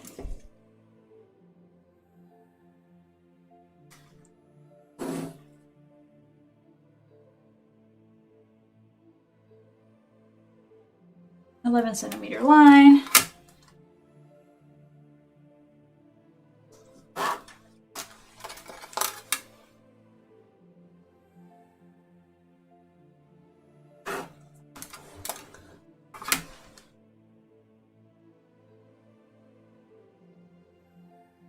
Slit. I'm also going to mark half slit, I guess, because that's where I need to pin and cut. That's 7.5 millimeters.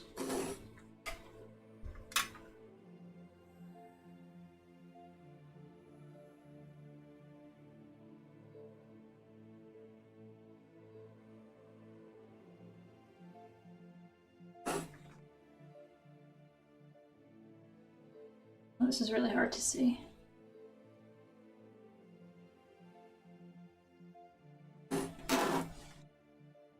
Sometimes you really forget how to mend things. I mean, if the mended piece is stronger than the rest, that's a good thing, right?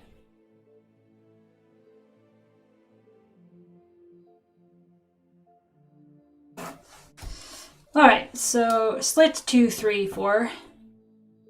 And then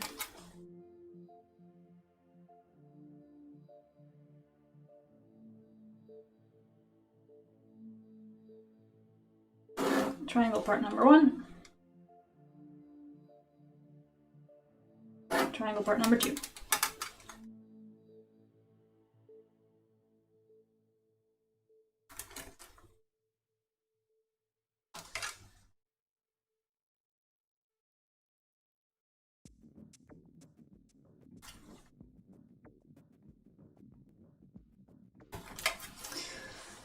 Alrighty, let's cut that out. I'm gonna leave a little seam allowance here and a little seam allowance there and a little seam allowance there.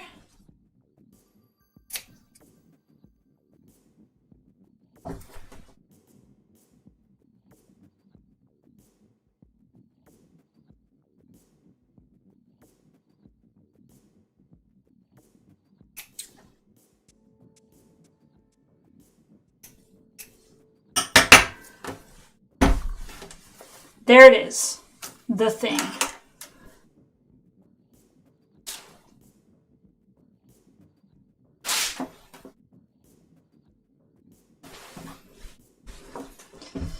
So now, once again, I am pinning this to the back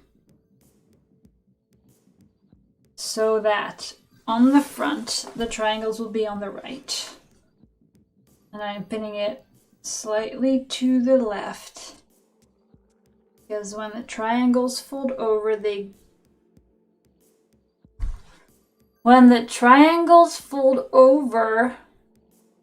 they go a little bit too far to the left, actually. So I think I might have drawn that line wrong. Jeez, I can never get this right. Let's look at this one again. It's coming from the right. And yeah. I did this line wrong. It needs to be a little bit to the other side. Wait. Yes. Slit, fold. Too far that way. Yes.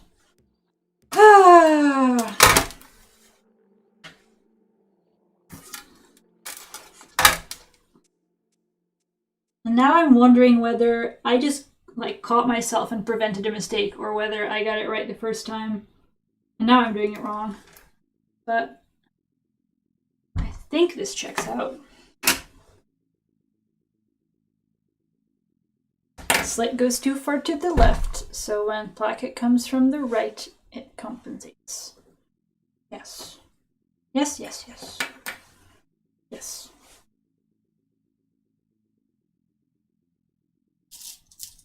And I'm going to pin it from the other direction because it was annoying previously. So, end of slit. End of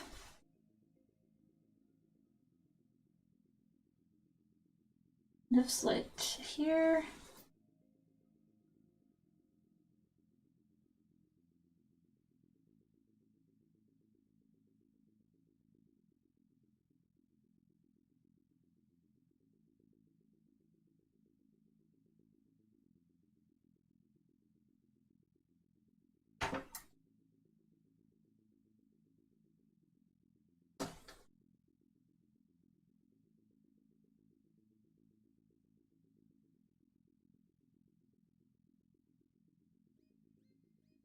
And I don't know. I was going to say from here on out it's going to be smooth sailing, but we all know that's not the case. We all know that from here there's also cuffs and collars and that sort of nonsense to deal with. So who am I kidding?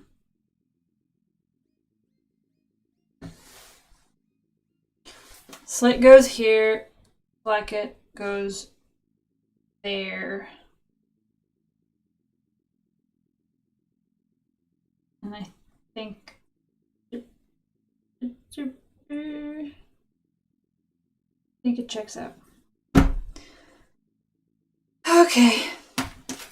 I'm a bit worried if I screw it up because it'll be a massive pain in the behind to unpick, and then you have to hope that the slit you did was not wrong because you cannot undo the slit once you've cut it.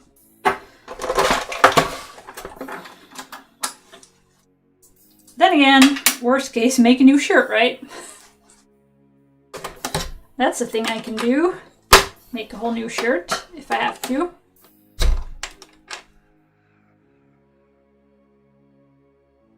There's not a lot of thread on this bobbin. I gotta keep, like, I only gotta stitch short bits as well. But I gotta keep an eye on that.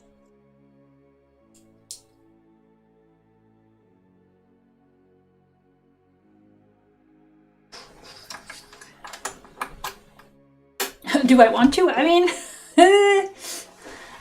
at this stage, I think I'm invested enough in the shirt that it needs to happen. It's just one new front panel that you have to do with 10 extra pin tucks. It's fine. Relative to how much time I've already put into this. I think it would be worth. Where is my black thread that I... Ah. There we go. Wait, is there another... Where is there a bobbin on my desk with also black thread? Is one of these not black? Oh no. Oh no, oh no. This definitely looks black. Is the other one dark gray or something? Seriously. Or is this the same confusion I had last week of is one of them the bad black? I think they're the same. Let's just use this one up and then we'll be done with the confusion.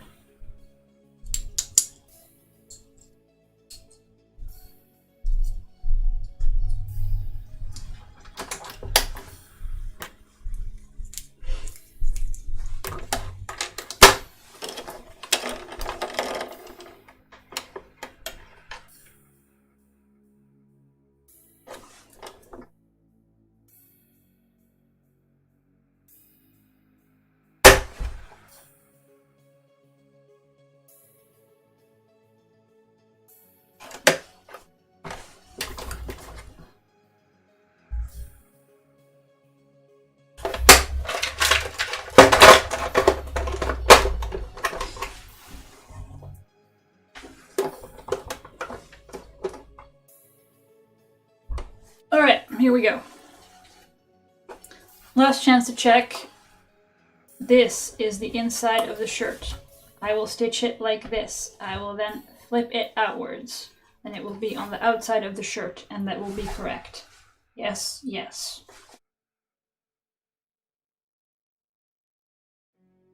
Yes.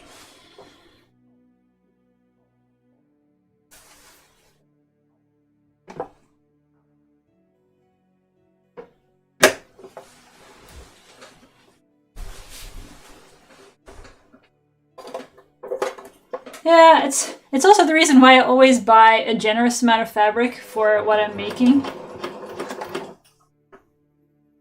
I just think, what do I need, and then add half a meter. And that has saved me a couple of times when I needed to recut a piece that I screwed up.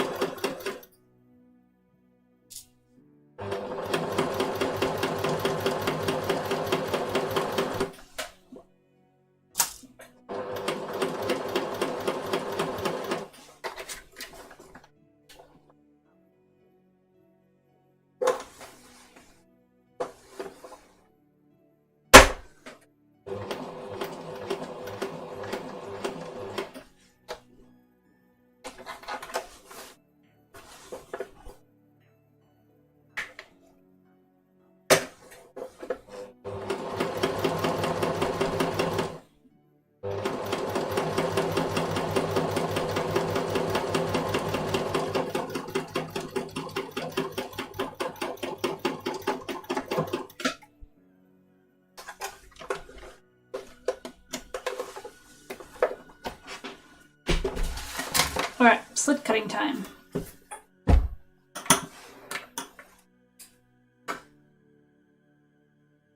I'm just gonna do it because there's no way I can double check my way out of it now. I've already...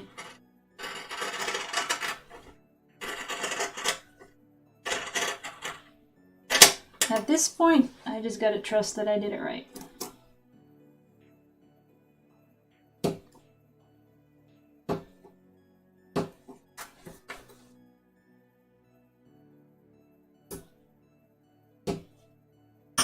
And I am gonna press it like they said to, even though it's not super necessary, because I think it will help the...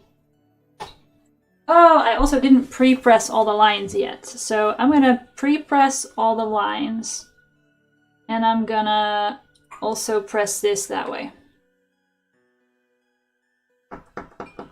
You basic crap out of things? Oh yeah. Ooh, especially if you're hand stitching, that can hurt.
Alright, I think that's the lines pre-pressed for where I'm going to fold them later. I just want to press out seams. your side, that they will fold over nice and crisp. Everyone likes crisp lines.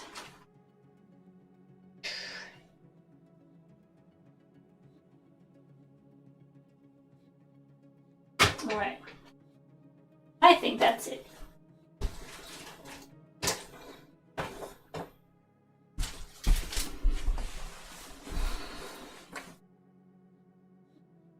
I'm usually too lazy to baste, but I just pin the crap out of everything. I know most people, for example, baste sleeves. I just shove like 50 pins into them or something. It's probably about as much work. I just like it better. So now we flip everything to the other side, which will be the outside. Yes. Whoop. Floop, just like that.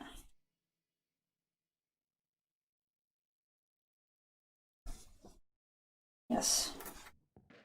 And we confirm that the triangly bits are on the right side of the body. Woohoo! And then we do this flap like so. I realize it's a bit hard to see with all the black fabric. I'm just doing the thing I was doing before, just more difficult to see. It is a bit bulky now that I've got all the interfacing and everything. Maybe I can grade this slightly.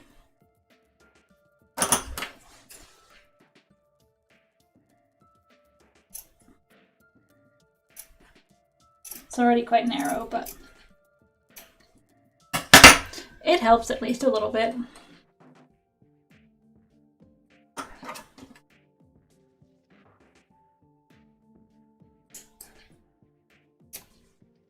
Let's do the same on the other side as well. I'm just cutting the part that has the interfacing on it a little bit shorter.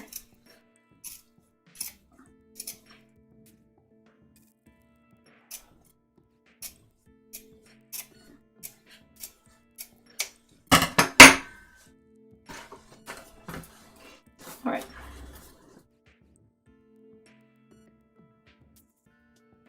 So, narrow placket side, let's go.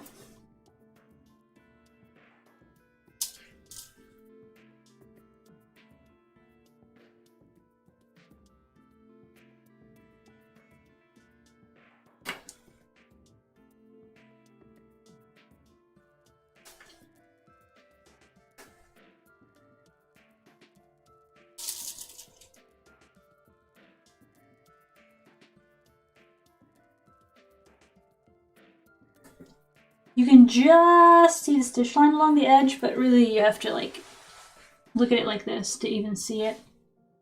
So I'm not bothered by it. I'm still wondering how that shirt I have did it though, in such a way that even if you sort of turn up the seams, you can't see it.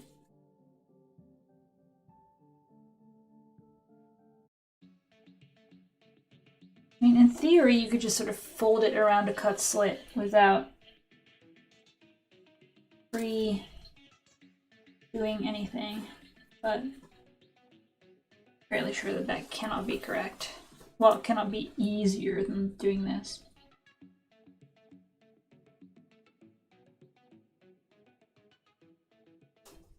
And let's get a little mark on there for where that should stop.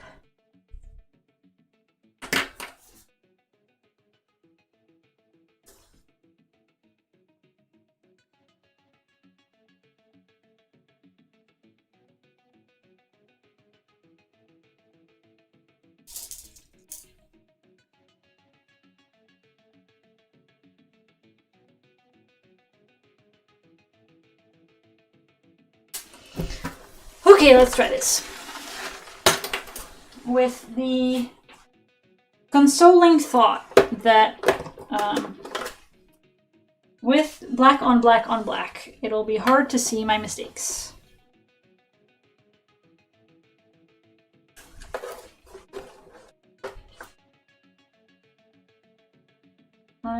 I'm stitching this from the top, which is correct. Let's go. Oop.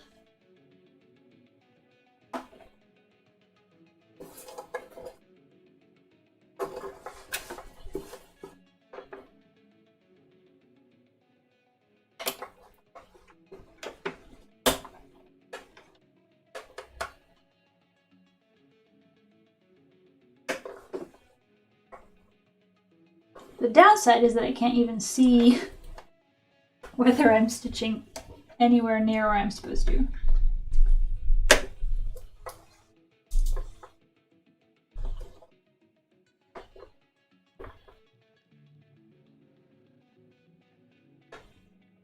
Okay, I think that's it.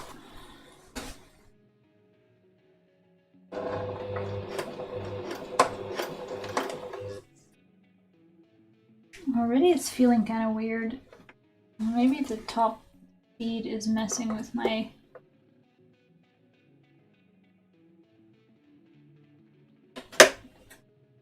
Feels like it's getting caught on that or something.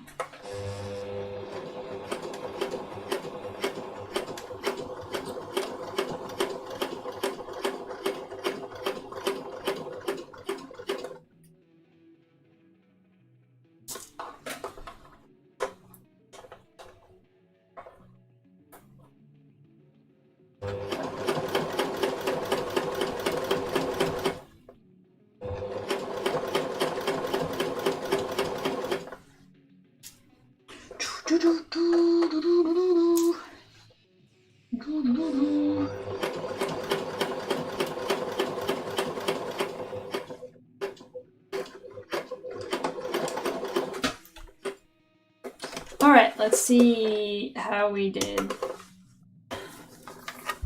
That's impossible to see on camera, isn't it? Oh, there we go. Looks pretty decent from the front. And also looks pretty decent from the back. It looks so even. Almost like a professional did it. All right, next side. Now this is where maybe I should also pre-press the corners of the triangle thing. I think I'm gonna give that a shot. I think it'll make it easier to fold them in.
Okay.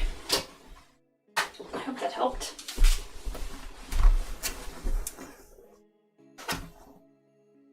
So let's fold this in then.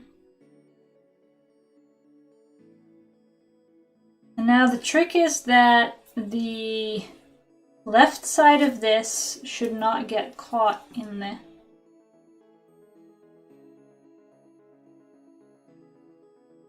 But it should flip to the other side. What the hell? What is going on? Oh, I was looking at it from entirely the wrong side, and it's still correct, right? Right, it is correct. I just flipped it all out for some reason. Whew. It's still good. So, this needs to not get caught in the stitching that I do over there. But that's about it. Everything else should be pretty straightforward. I'm going to cut these corners a little bit. It's a bit easier to tuck in.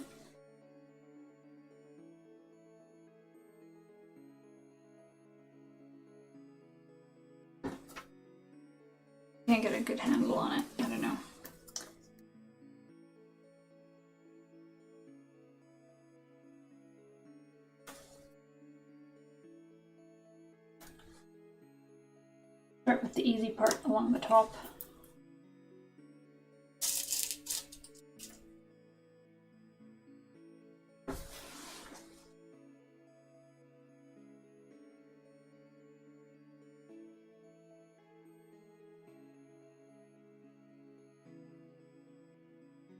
Checks out, checks out, checks out. It's good. I'm glad I did the second test. Like, I feel so much more confident now that this actually works. And how it should all align and things.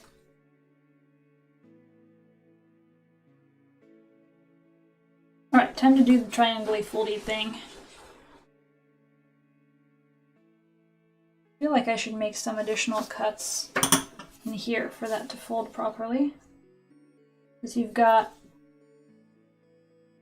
This is quite the sort of curled up bunch of stuff that I don't think is going to fold correctly if you don't get rid of some of that.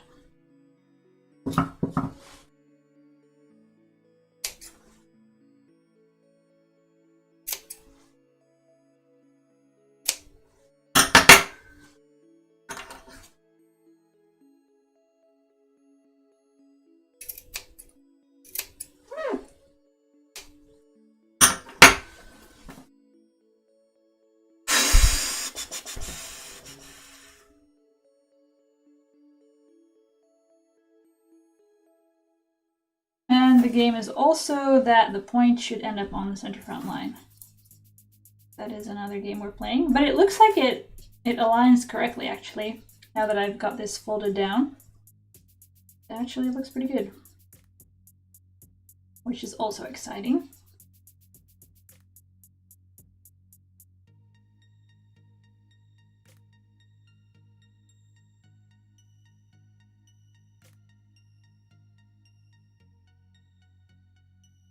Just way too bulky though. I feel like this entire back triangle needs to go.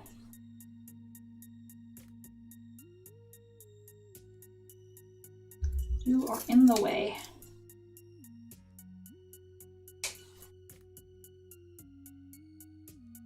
In the tutorials, I don't see them interfacing it with anything, so I guess then you can get away with it, but this was not gonna fold.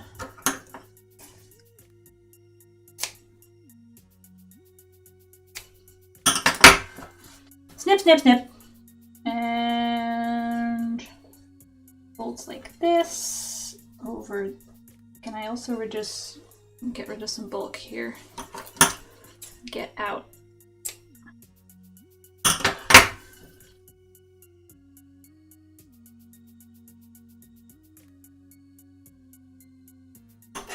And this too.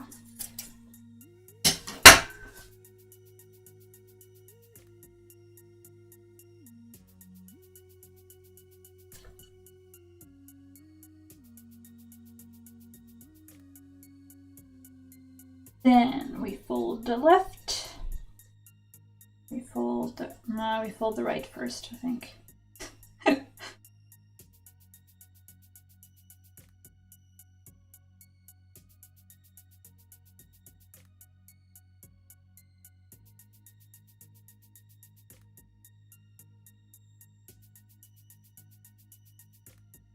gotta stop making black clothes in dark weather because I can't even see what I'm doing.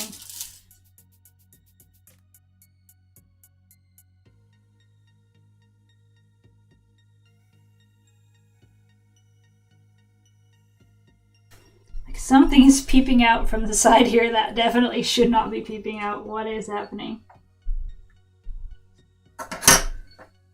What are you? Or bulk?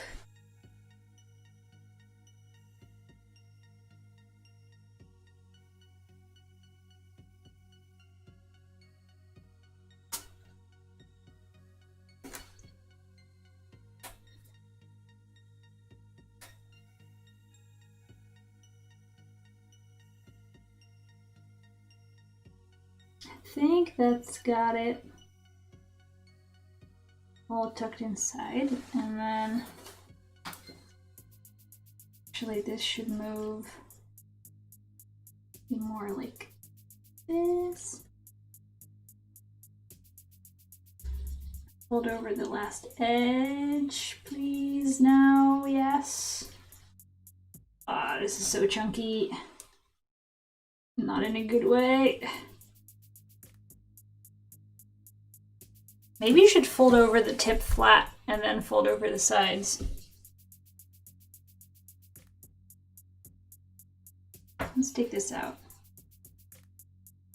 Maybe just, that should theoretically distribute the bulk differently. Oh no, it doesn't matter, it all ends up in the point anyway.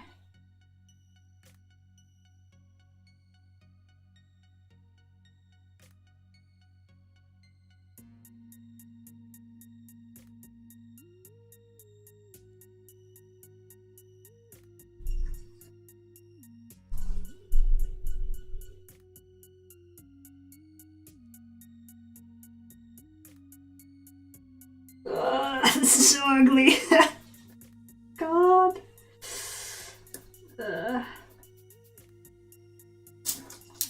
This was so much easier with thinner fabric.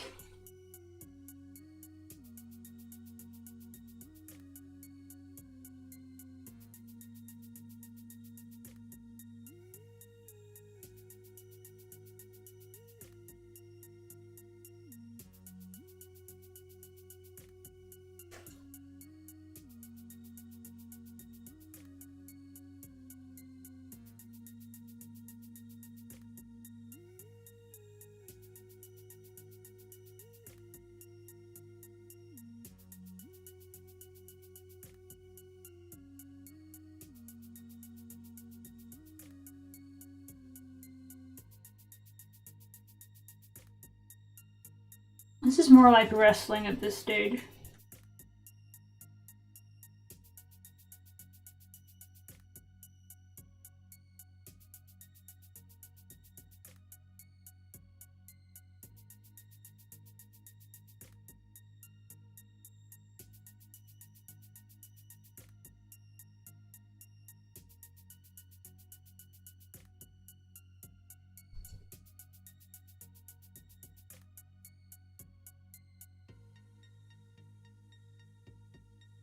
I'm just sort of cramming more fabric underneath with my fingernail in the hopes that it's correct.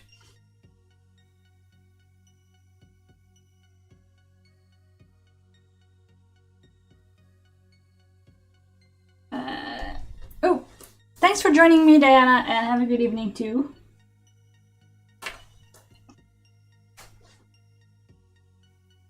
I think I maybe got it.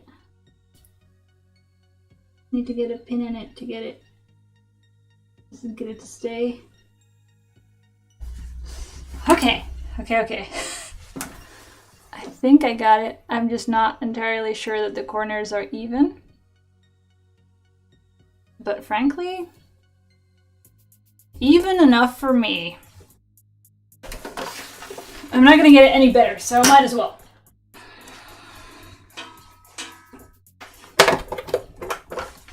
Alright, short stitches. And oh yeah, also got to make sure that the back placket is tucked in properly before I forget that part. Thanks, me, for reminding me to do that.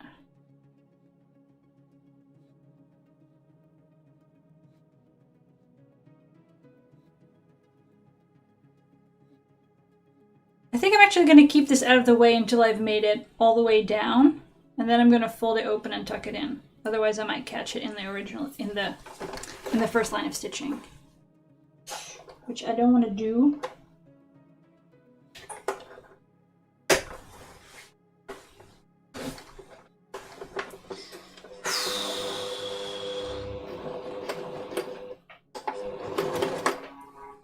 Why are we not moving forward?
Wait.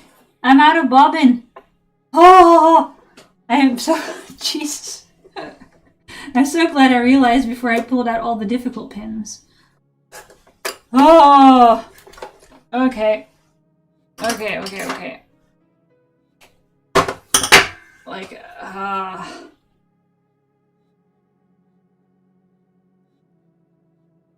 I'm so glad I realized before I pulled out the 2 pins in the end. Whew!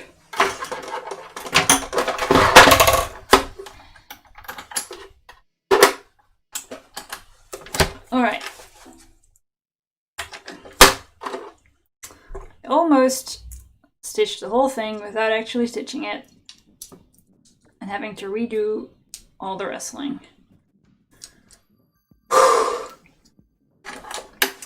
They say that sewing is a hobby for people who like peace and quiet. Well,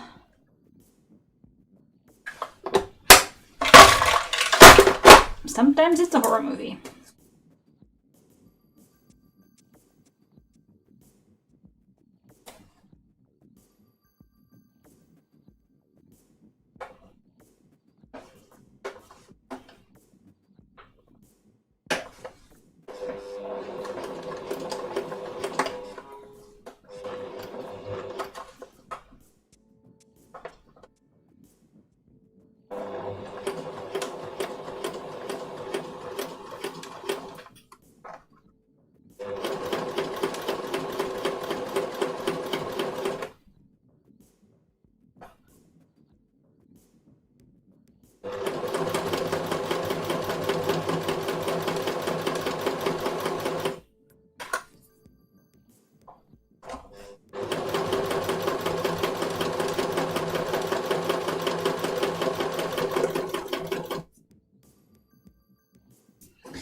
Okay, so far so good.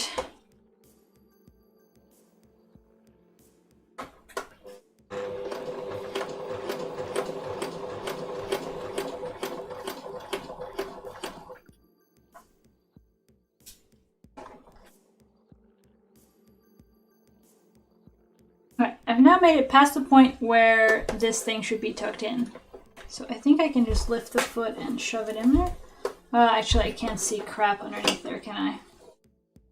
Am I gonna take it out?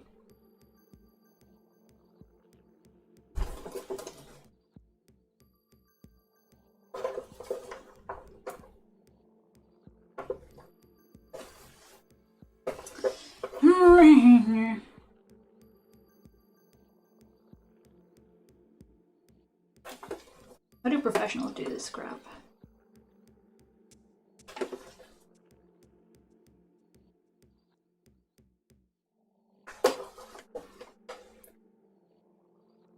I think it's correct. I think it's tucked in. Who the heck knows?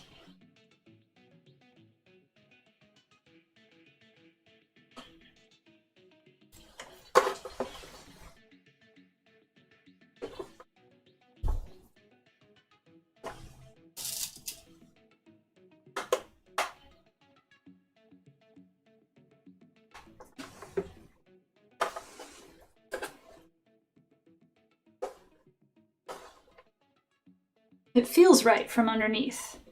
Let's just go by that. Living on the edge.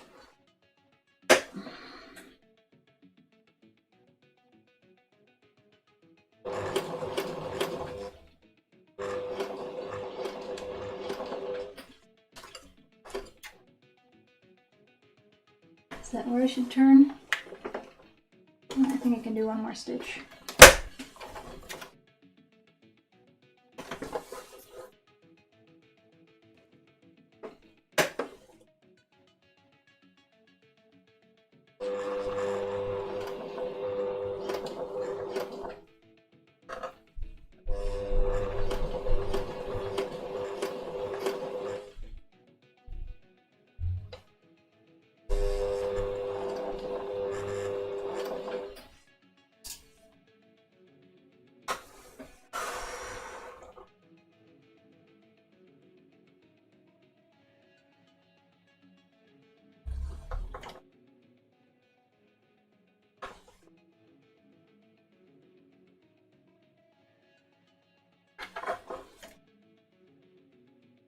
It looks good on the bottom as well.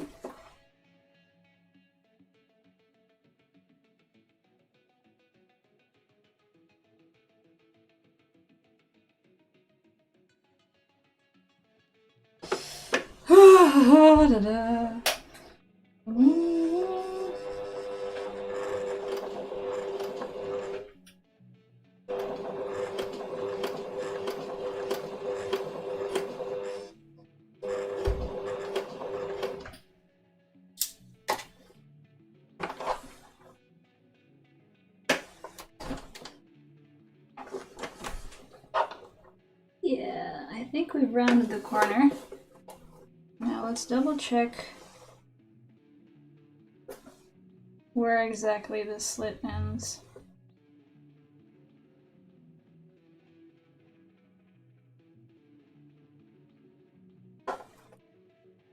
Okay, I'm gonna do like 2 more stitches in this direction.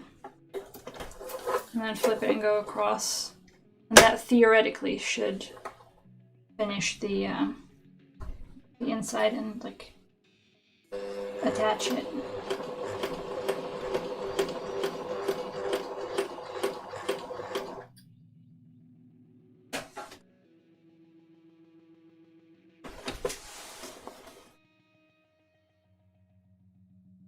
Wait, that is way far away from where I thought I was stitching. I need to go way further that way. But I can do that. I can just make another turn, go up a bit, and stitch back again. Why not?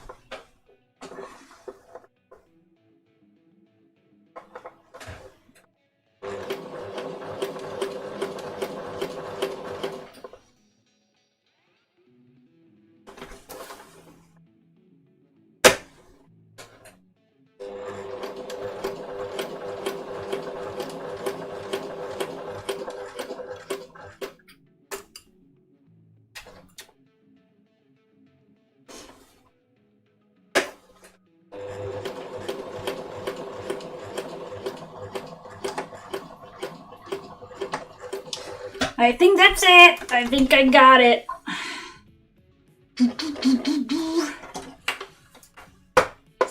Let's flip it over and see if I'm right. Ooh. Yep, I got it. I'm not sure you can see that particularly well. But basically there is... Got the triangle there. Doing quite well. Then we've got initial stitch across there, which didn't catch much of anything because the slit ends there. But there's another stitch line that you can barely see because it's right in that line that is sort of tucking in the bottom flap. So I don't know about you, but I think it's done. Woohoo! Ta-da!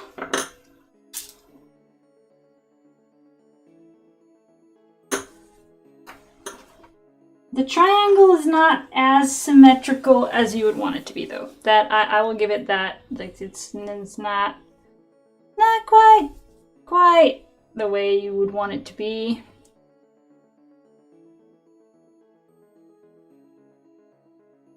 It does end on the center front, which is something. It's not perfect, but hey, honestly, looking at well, no, this one from the tutorial actually came out extremely clean, I think. Just look at them being nice. But honestly, this one, looking at the demo picture for this, that doesn't look super crisp. That looks a little like... I'm not gonna hate on it because I just experienced how hard it is, but I can deal with it. I can deal with it. So, now it's time to assemble the rest of the shirt. Let's go. What time is it actually? I got about 20 minutes before it's dinner time. I can at the very least sew these bust darts.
That's one.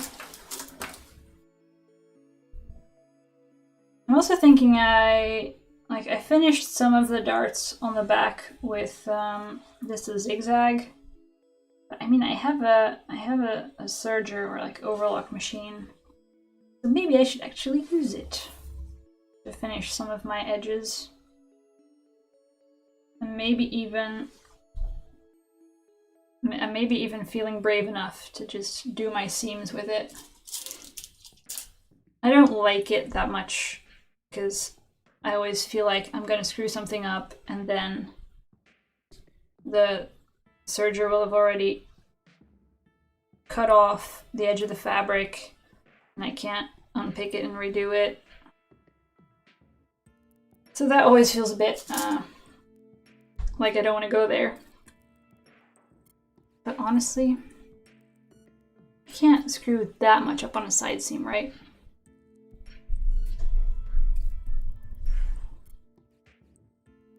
Or actually, maybe I should. I specifically shouldn't do the side seams that way because if I ever want to take it in or let it out, I'm going to need those side seams more than I'm going to need the sleeve seams or anything like that. Who knows?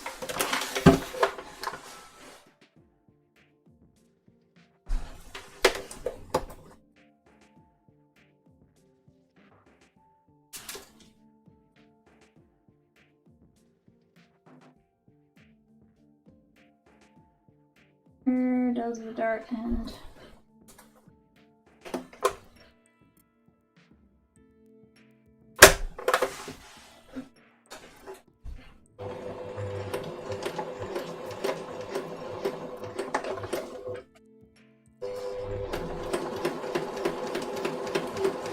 Oh wait, I'm still on the really short stitches.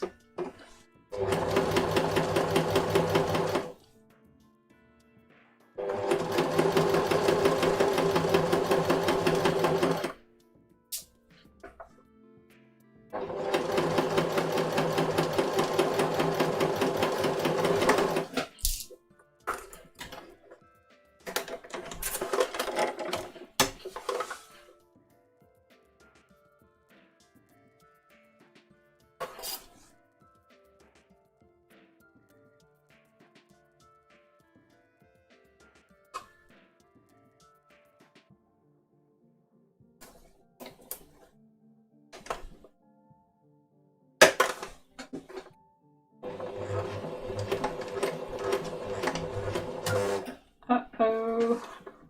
What did I do? I think some of the fabric just got sort of sucked into... Yeah, I was stitching too close to the edge and it's sort of gotten sucked into the bottom. Hold up. Don't be like that.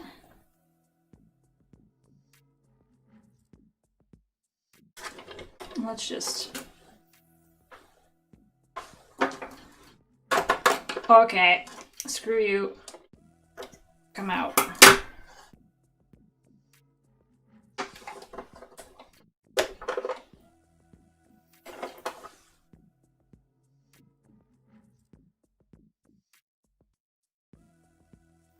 Alright, I was stitching a little bit too close to the edge.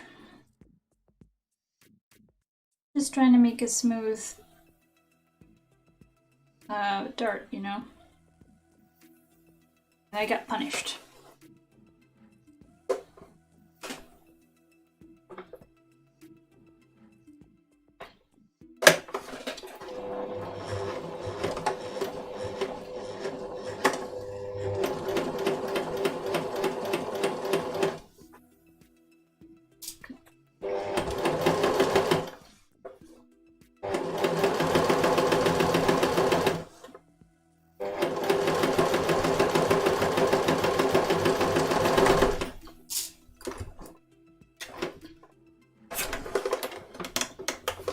Okie dokie. I think that is. Let's see if I actually ended them fairly evenly. Let's see. This bust dart ends sort of right above the center pin tuck. This one feels like this one maybe goes on a little bit longer. Not that much longer though. I think we're good. I'm gonna just iron this and see where we are.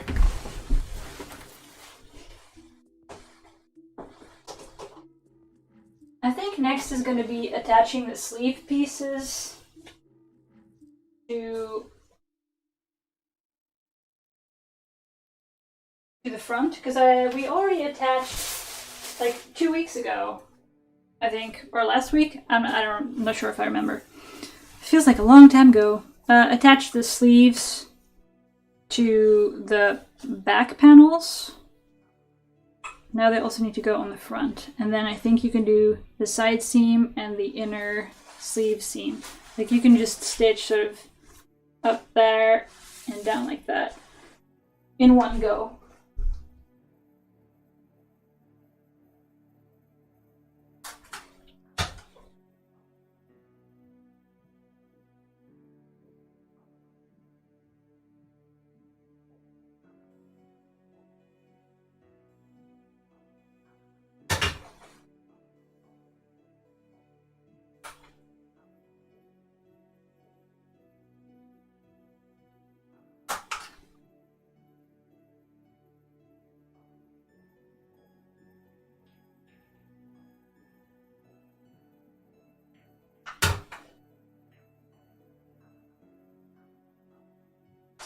Let's get my hand to press these bust darts so I get smooth boobs.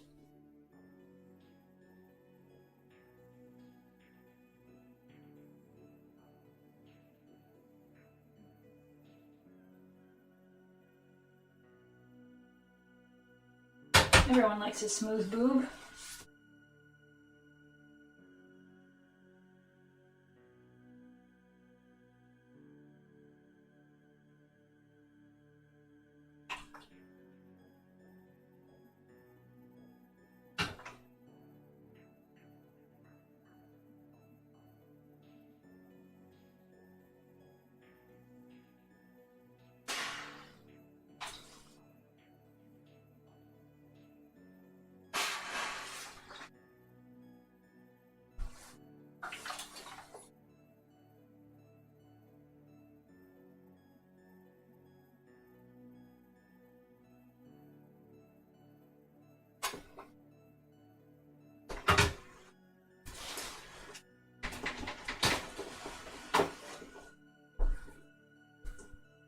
Hey, so let's do some front sleeve things.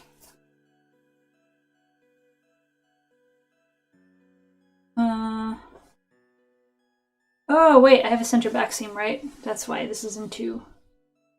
Yeah, okay. Gotcha. So let's see. This is the left side of my body. So it should go on the left side of my body here. And so it should align like this. Yes. No. Because this is the... Oh no, it's obviously right sides together. Boop.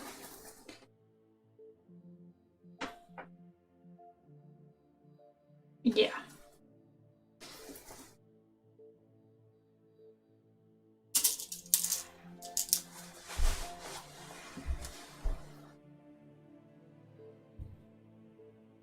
You can tell it's really starting to become winter now because it's almost entirely dark outside already. I mean, it's a bit cloudy as well, so that doesn't help, but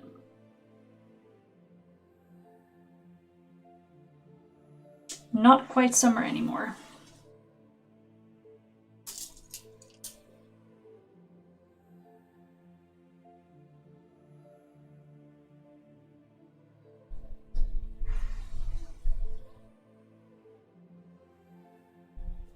This is probably really hard to see on cam, but there are some chalk marks here that give me the notches for the armhole, for like, it's not even really the arm side, is it, with raglan sleeves? For where it should match up, approximately.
Wait, why is there no marking here? Where?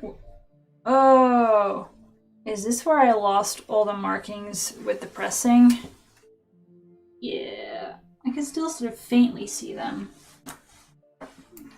Just the red markings were here, and they came off when I pressed these pin tucks, I think. We'll just double check with the pattern piece that this is actually correct. Where is the actual pattern piece?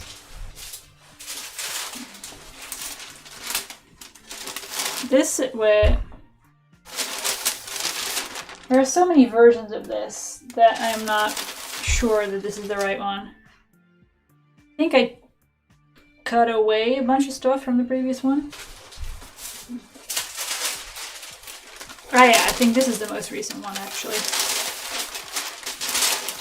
And so this should match up with that.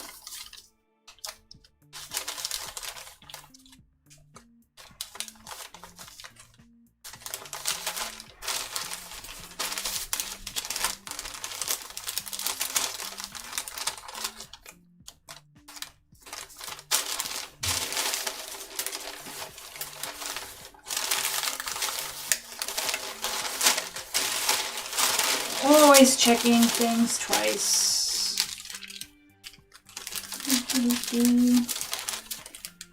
I mean, the sleeve would probably still come together if I didn't double check this, because the most it can be off is a tiny amount, but I don't know, it still feels good to check.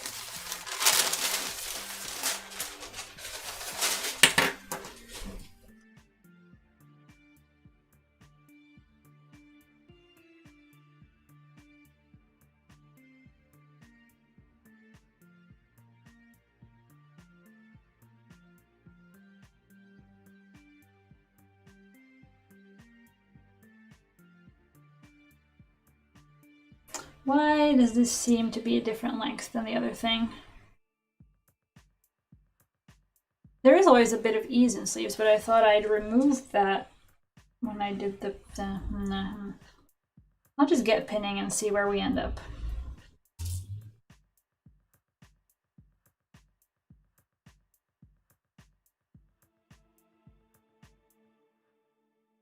There's a little bit of a curve to this, which always makes it look worse than it is. It's probably right.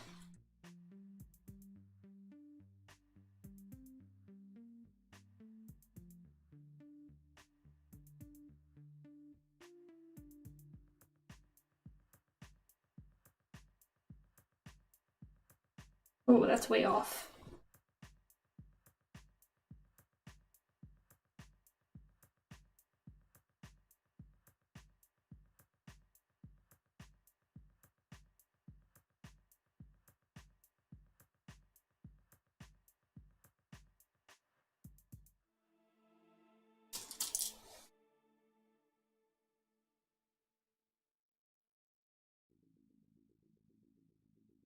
I think I'm gonna just stitch this seam and then call it a day.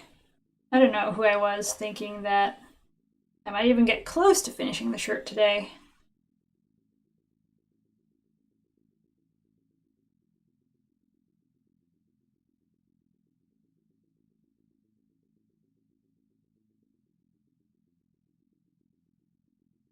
And I'm kind of considering whether next week should be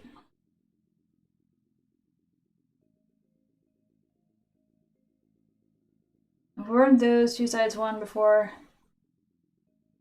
Yeah, I don't think they are actually longer because yeah, it is just where for the raglan sleeve the front panel just gets cut like that. It's impossible for it to be longer. It just sort of feels that way, but I think it's because it's sort of a concave curve getting stitched to a convex curve, and that makes it look weird when you just hold it up like this. So I think it's actually fine. I think it's fine. But so, should next week be finishing, haha, maybe finishing the shirt? I'm kind of considering doing something totally different. Either because it's the Halloween weekend, I could skip it and have a Halloween party. And maybe instead of a stream, I'll just open a Discord channel and everyone can show up in their Halloween outfits or something. Or something completely unrelated. Oh yeah, look, it fits perfectly. Like, there's no issue here whatsoever. I've been working on, well, or rather, not been working enough on a Minecraft fireworks show that I said was going to be ready around, well, New Year's Eve. And I haven't worked on it nearly as much as I should. So I'm kind of tempted to use next week's stream to just do Minecraft and work on some fancy firework arrays, redstone things. It's gonna be something totally different, but honestly, if I have my 3 forced productivity hours, maybe it's the best way to spend them. Or make something Halloween-y, like carve a pumpkin or something.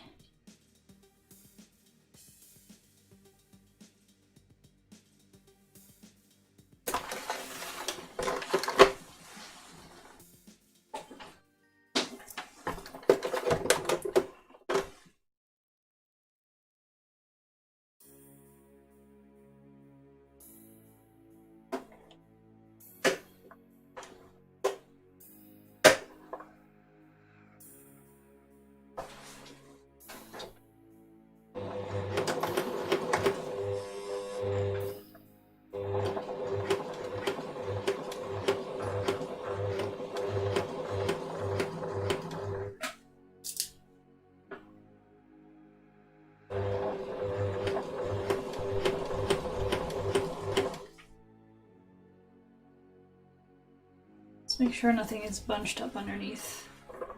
That would be a shame.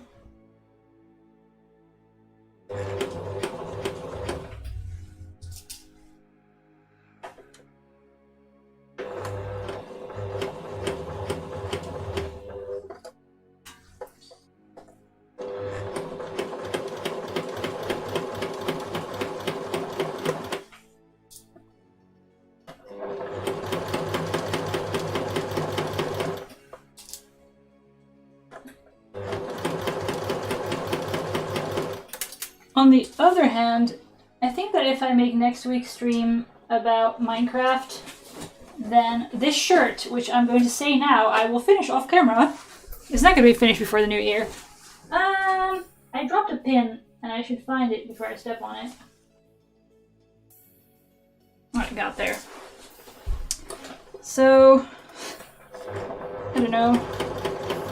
Every time I say I will finish something off camera, that means that I end up not finishing it.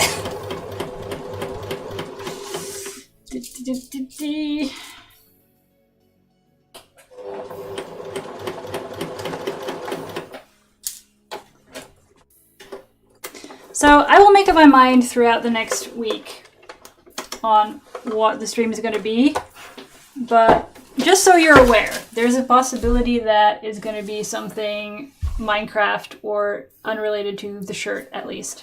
If the shirt is finished, there will be Instagram pictures, I suppose.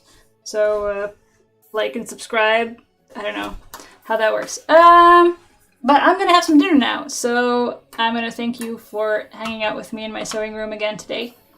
It's always great to have some company while doing frustrating things and getting some pointers on how to fold your flaps. So thanks a lot for hanging out, and I will see you